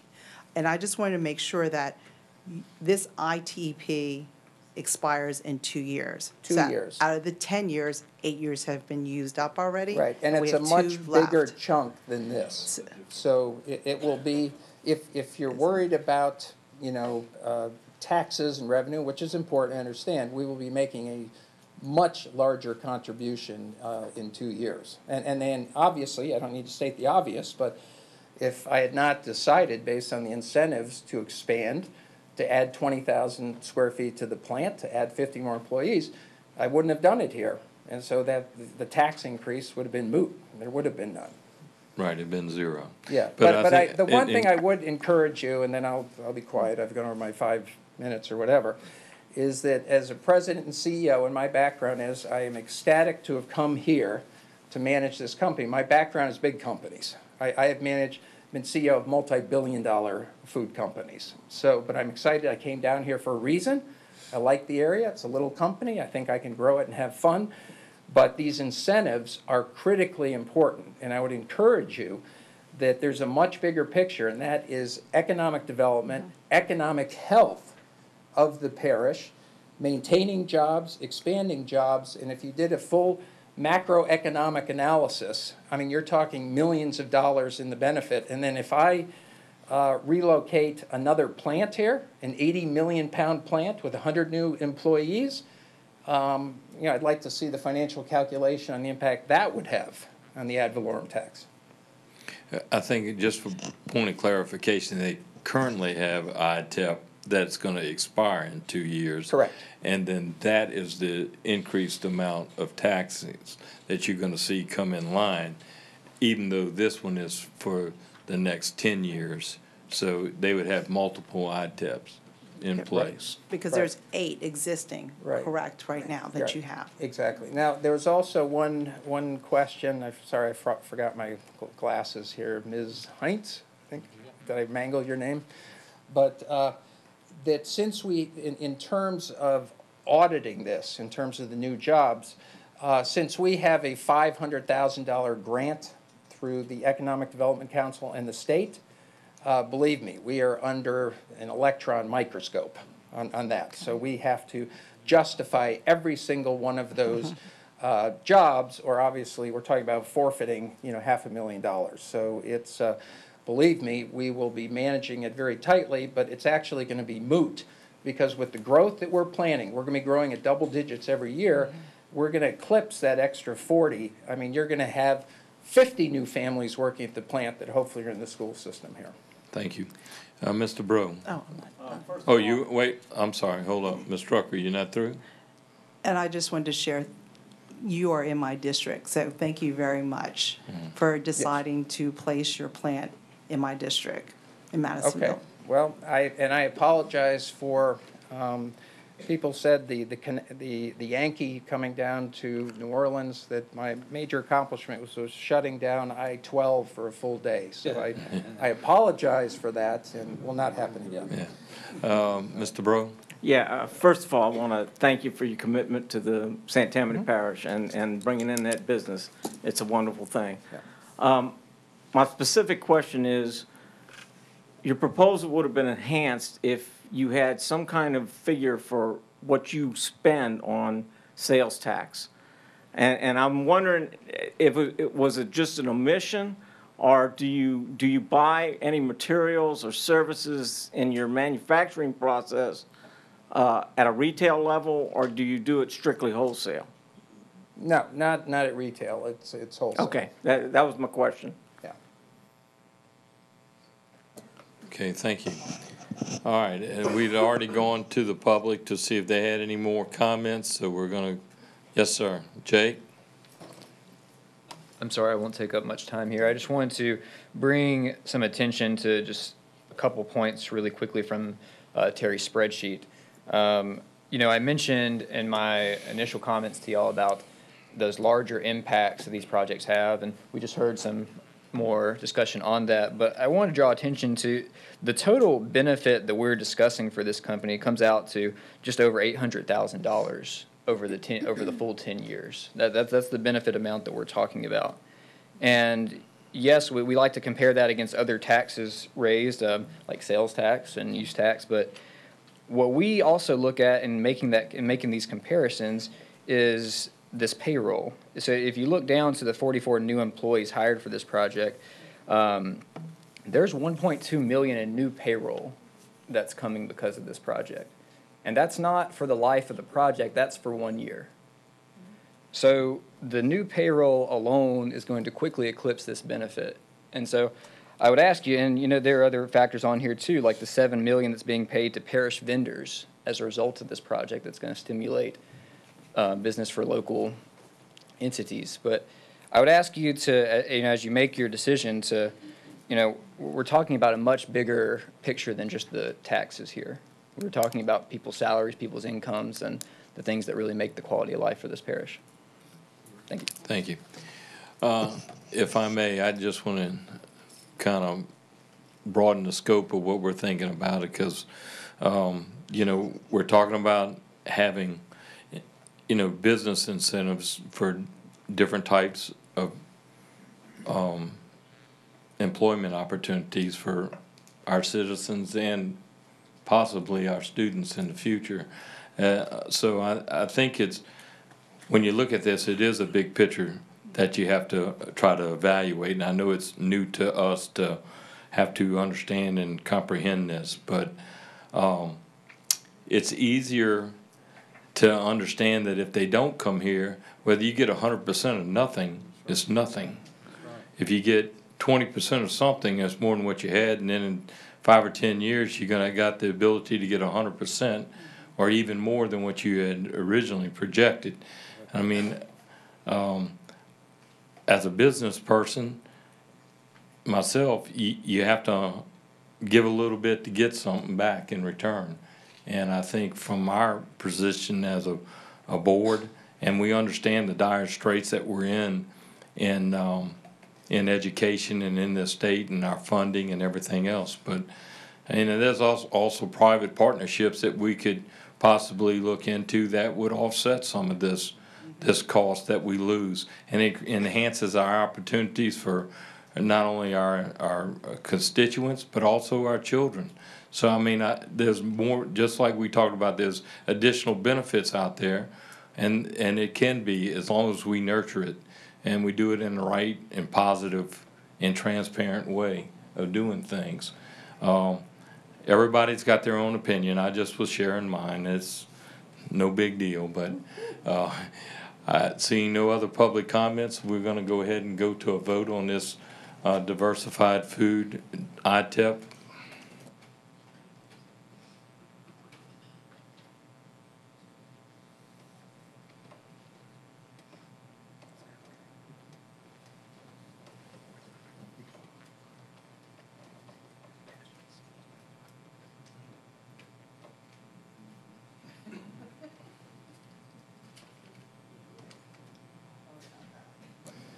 Okay, as y'all can see, we have 10 yeas, 5 nays, no abstentions or absence. So motion passed and will be presented to the full board next week on diversified.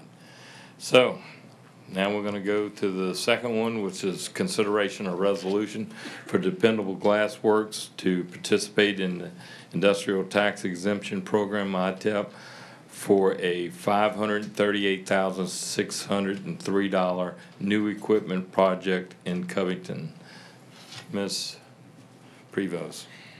I'd like to call on Ms. Jill Foxworth. She's one of the owners of Dependable Glass Works to speak about the project before taking questions about this particular project. Hi, my name is Jill Foxworth. I was born in Covington, grew up in Covington, went to school in Covington. My family started the business in 1968. We're located same place we've been all these years. Through this time, we've added 3 other warehouses. A little bit about us, because you may see the front, you may think you know what we do, but behind the doors, it's a lot different. We started off doing retail work, auto glass installations, but in the 80s, we moved into manufacturing. We brought in equipment, bevel machines, we do laminating, water jet cutting. A lot of what we do is sold to other glass companies, designers, decorators. We still have the retail side.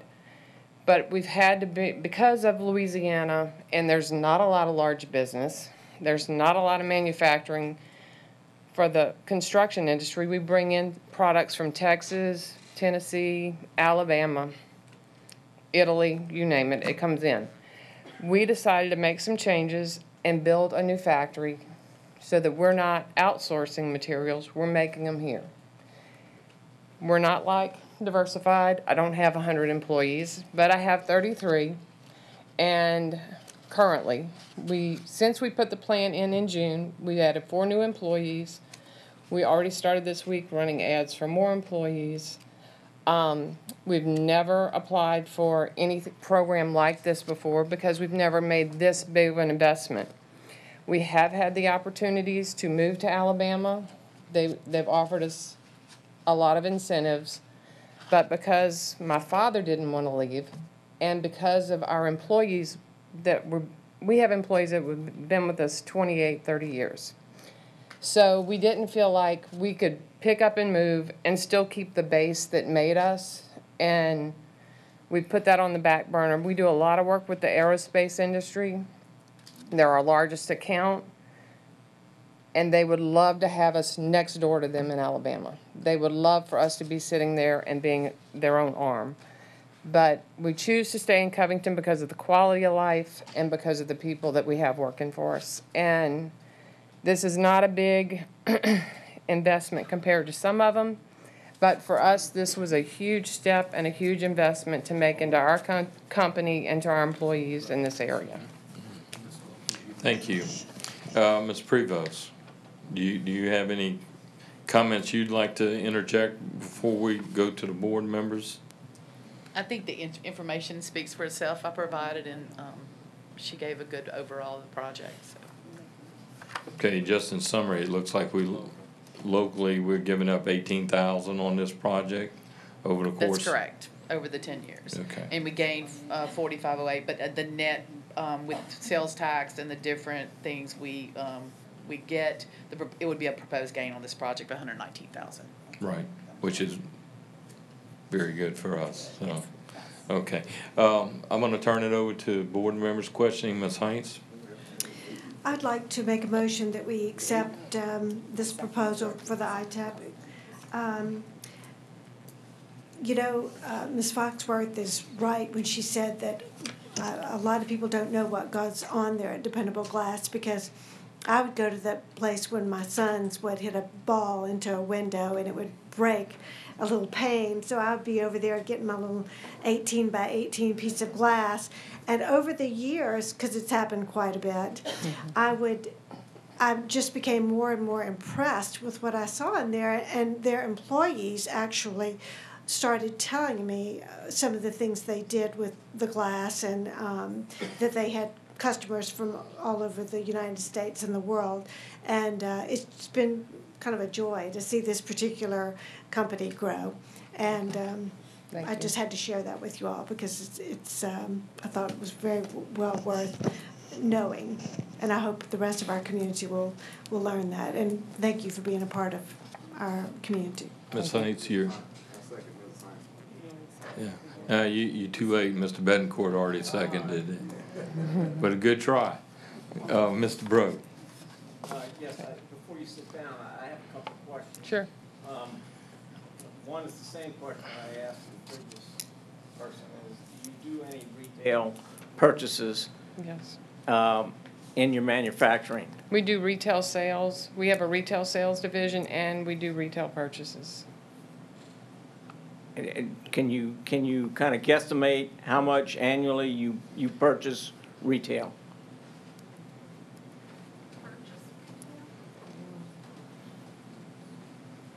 That wasn't the number we needed to bring. Okay. I did an extensive analysis here, and you were close to being positive. In fact, if you go out all 10 years, you did have a positive ROI, but that's mainly because we stopped giving you money after 8. Yeah, for some reason, I guess you depreciated out to 0 and was not getting anything after year 9. And that put you in a positive area over 10 years. And if you had any retail purchases in your manufacturing process, that would even be more beneficial. So I'll have to say, because you were a borderline case, that I'm going to support. But I create retail sales tax. Yeah, but yeah. Retail sales doesn't really generate any revenue for the school board. But Yes, it does. I mean, there are. Yes, it does. Well, 2 cents on every dollar. My employees eat in Covington. They're creating sales tax. I understand what you're saying. We don't have, the majority of our raw materials are not going to be taxable. But some are. But some are. Okay, that's what I wanted to hear. Yeah. Okay. Mr. Nation. All right, I'll just make this quick. Again, I fully support all 3 of these, and certainly would hope we'd have a unanimous vote on this one as well. Thank you. I'm going to say this. I know your dad and everything, and y'all do fabulous work. And I mean, your bulletproof glassing out there at the warehouse is unbelievable. And I mean, it's, for us novelists here to think that this goes on and y'all ship all over the world, I mean, is phenomenal for being right downtown in Covington. And these ITEPs are designed to pull in great big businesses to come into our communities, but the backbone of our communities are small businesses, just like you and your family have run for years. Yeah. And I feel that it's more important to support our locals that's been here forever and ever and ever, and be sure we can do everything to help y'all, because y'all been helping us all this time grow. So I appreciate that. Thank you. So, Mr. Green, I see you're... Again, one quick question. Sure. What would be more beneficial to you as a business? A property tax exemption or 0 corporate income tax? We're a corporation, we're an LLC. But, okay. So it goes through to the owner. Okay. The income tax flows through to him. So if it flows through, what would be more beneficial than a zero personal income tax Zero rate then? personal, yeah. Okay. Yeah, my but employees the would only be problem is, thrilled Mr. also. Green, we're not in control of who, That's right. making these laws. It's the state up there. I understand that. I just And- want to make a point Right. of where we as a state and our legislators have gotten incentives wrong. Right. Okay. And, you know, the Alabama thing, it was not just about the incentives when we made our choices, but they put good things on the table for you, but because we're so small, we fall in this hole for the state of Louisiana where we don't get the grants, and because we've been here and we've been established Right. all these years, we don't have a lot of flags to wave to get a lot of new attention. We've just been doing it on our own all these years. We understand. Thank you. Any comments from the public? Seeing none, let's go to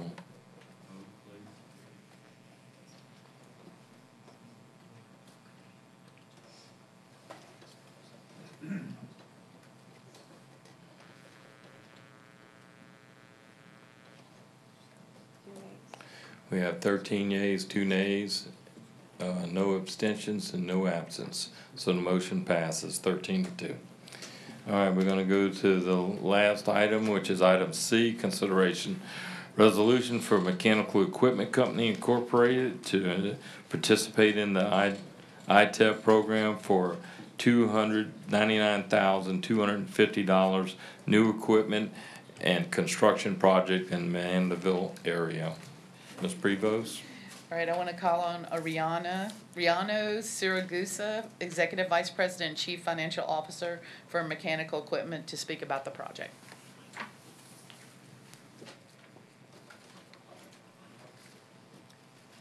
Good evening, Riano Siragusa with MECO. I'm not one of the foreign Italian exchange students, in spite of the name. I'll give you a little background on Mechanical Equipment Company. We've been around an awful long time, about 90 years. We were located in New Orleans and were, let's just say, displaced by Katrina back in 2005 when our plant, which was located on the Industrial Canal, was leased property, was completely destroyed. So we suddenly found ourselves with no means to do our business. At the time, we basically uprooted and went to Houston, Texas, or a suburb of Houston, Sugar Land, Stafford, that area of Texas. Where we started a manufacturing facility. We later found a facility in the Goodby area that we leased, which was rather small, and we set up a manufacturing operation here. And so much like the folks there at Diversified Food, we had an option around the 2012 area to decide, where we wanted to consolidate our facilities. And we did work with the state of Texas as well as the state of Louisiana, and we thought with incentives and other things that Louisiana was the place to consolidate our business, and hence we built this manufacturing facility, which is located in Alamosa Park. We have a little north of 100,000 square feet, and it's it was largely, not completely, but largely done based on the attractive incentives that were offered by Louisiana. So that was 2014. Over the years, we've managed to reconstruct the business. We are a growing business. We sell water purification equipment, and our primary markets are the biopharmaceutical market. So we sell to all the drug companies, anybody who needs water, like for IV solutions or to use in the manufacture of a drug. The food and beverage businesses, the marine offshore, basically oil and gas, and to the military at times.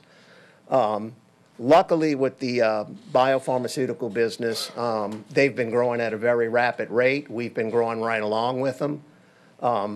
Like some of the other folks here, we sell to people all over the world, all over the United States, but all over the world. All of these people come to St. Tammany Parish to look at their equipment, to witness the operation of their equipment, in order to validate it so that they can then, put it in their factories and use it. So I don't know how much this is worth to St. Tammany, but you get an incredible amount of exposure from people from some of the most major companies in the world, and some of those are decision makers. So file that away. At some point, it may be of benefit to St. Tammany Parish.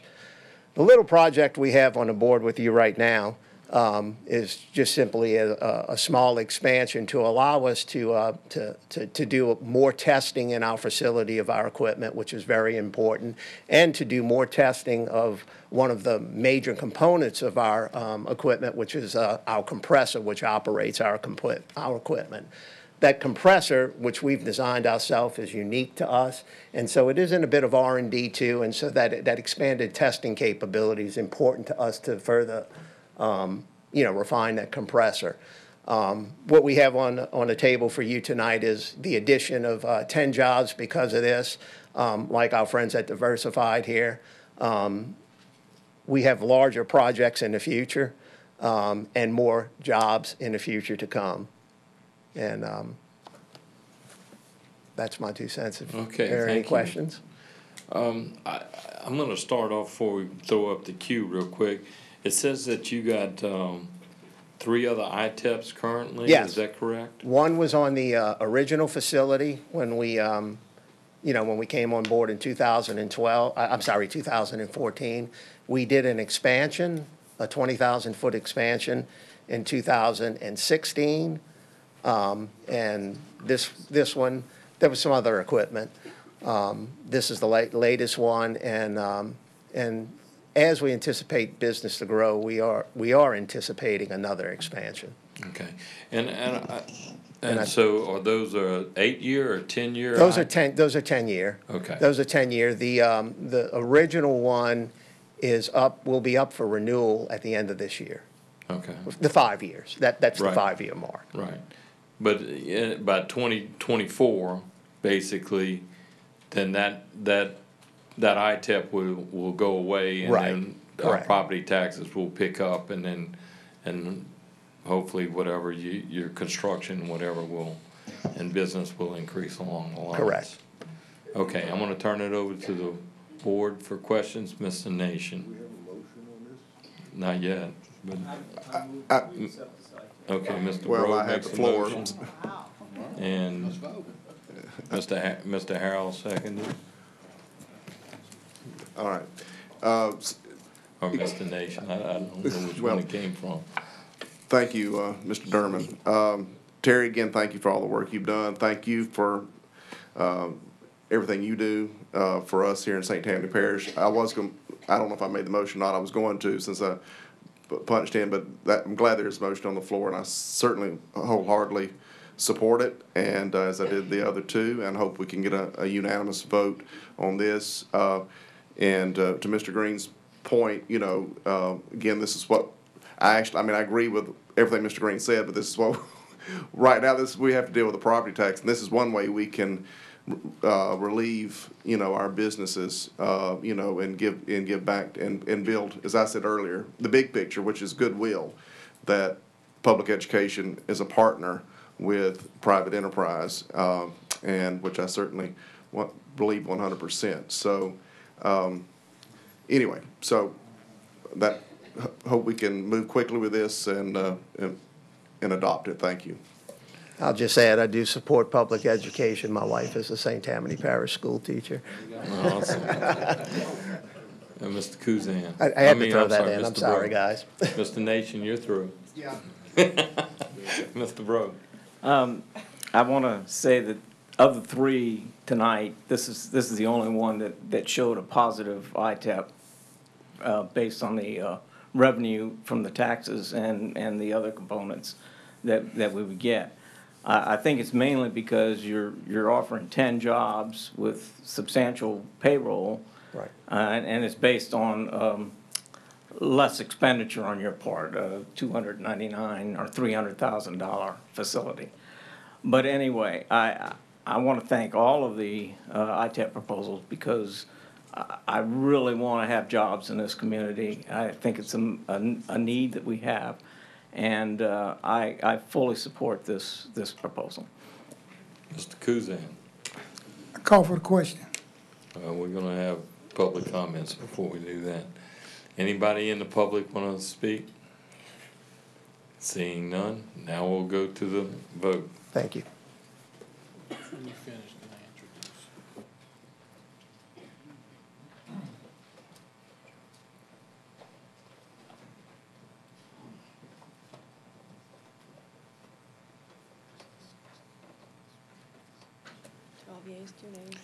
Thank you. We had 12 yes, 2 no's, and 1 abstention. So the motion passes. So it will be voted on at our meeting, full board meeting next week. You made a mistake. He didn't mean to abstain. Should have been yes. You were in full support of this one. I will open, I can open it again. You're gonna open it again? Okay, go ahead and vote. Yes. Please vote again, everyone. So this becomes a $600,000 deal? No. And hopefully we won't revoke it next week, so.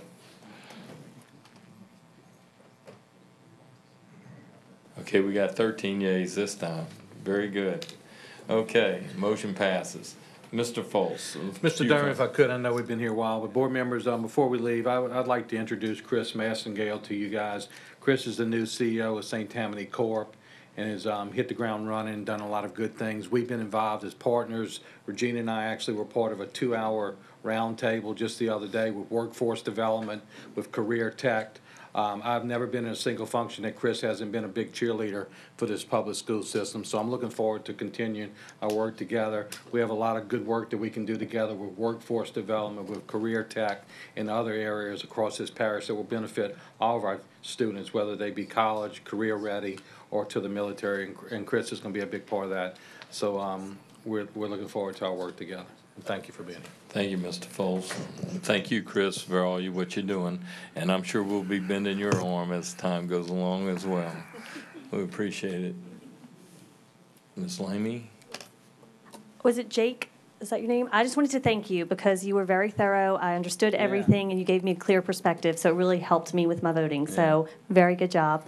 And I was going to joke and say maybe Diversified would donate some macaroni for the teachers to celebrate their students' achievements. Instead of the pizza, huh? Just Now, joking. let's go with that Popeyes. Let's go straight up Popeyes. Yeah. All right. Okay. Y'all, let's don't get punch drunk. We got some real business to do. Okay. Yes, ma'am, Ms. Hines. I will say that I have gone to Popeyes, and many times they have donated to our school system. Thank you. Well, That was in my PTA days, I'd like to say, not in my board member days. Let me clarify that. hey, Ms. Hines, I've gone to Popeyes many times and donated as well. But I got chicken in return. All right, we're going to item D, to adopt a resolution levying millage rates for tax year 2019 for a total of 62.4 mills. Ms. Prevost? Okay, in your packets is a resolution to levy the ad valorem millage rates for tax year 2018 for a total of, 2019, for a total of 62.41 mills. The proposed general fund millages remain the same as last year for a total of 48.51 mills. The proposed debt service millage is a rollback of 2 mills from 15.9 mills to 13.9 mills. Mr. Schluter of Foley and Jadell is here to discuss that rollback and a proposition for 2 mills on the ballot for May 4th. Mr. Schluter. We should have put you up first on the agenda. Paying for another anniversary for you. I enjoyed the discussion. It was very good. Very good. Thank you. Of course, you have 2 propositions on the ballot for May 4th, one for bonds and the other for the 2 mil security tax. And the purpose of the bond millage levy this year and this early is to provide for the further 2 mil reduction in the bond millage. And this comes on top of the 1 mil reduction last year and a number of reductions over the years. I think when I started with the school board, your bond millage was over 26 mils. It's now, with this 2 mil reduction, down to 13.9. And by providing for this reduction prior to the May 4th election, it is demonstrating to the voters that if the 2 mil security provision is approved by the voters, there will be no increase in the total tax rate charged by the school board. So there'll be a 2 mil reduction on the bonds, 2 mils for security if the voters choose to approve that measure. Thank you, Grant. Any comments or questions from board members? Mr. Nation. Well, I'd like to make a motion, that we adopt the resolution levying the millage rates for tax year 2019 for a total of 62.41 mills. I think we're going to have a unanimous second on that. How about that? I'm just going to take y'all out of it. Unanimous second. Yeah. 16 board members tonight.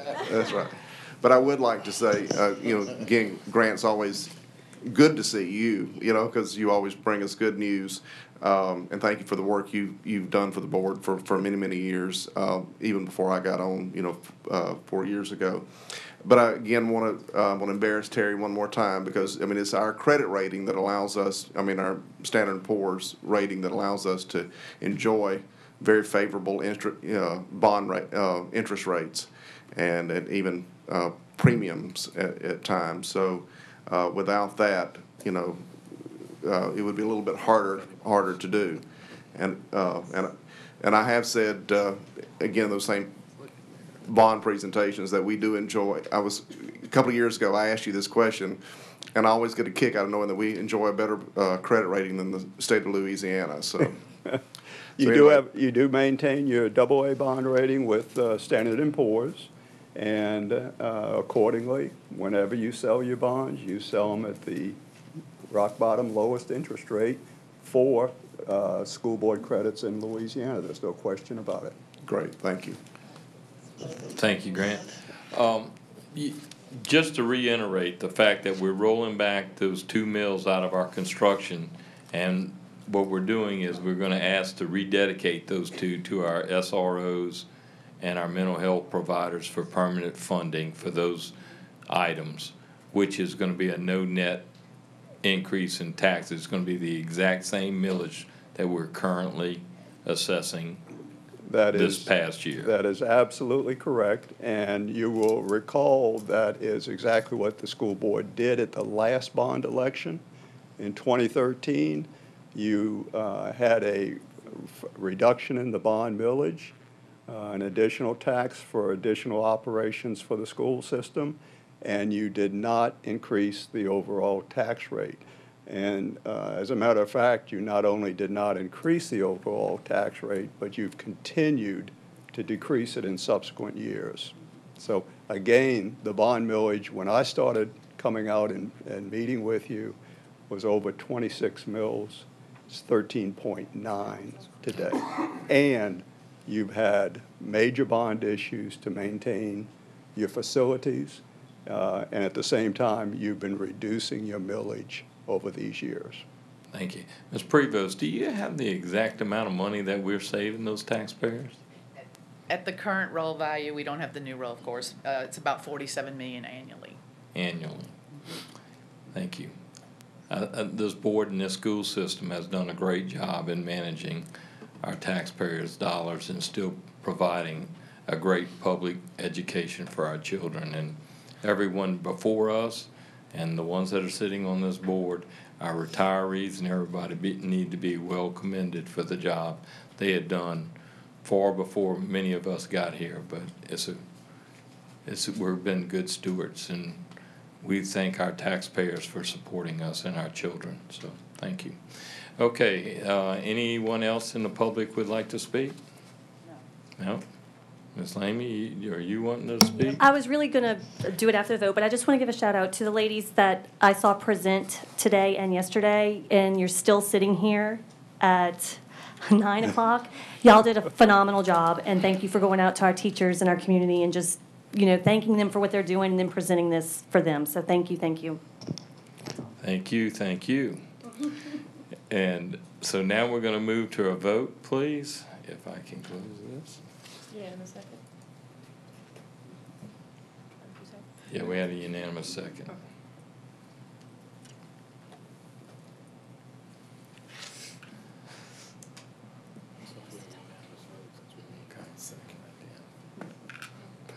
Okay, it passed 13-2 with a unanimous second. Just kidding. It was 15-0, folks. We did good. Thank you. All right, Mr. Green. Thank you, Grant.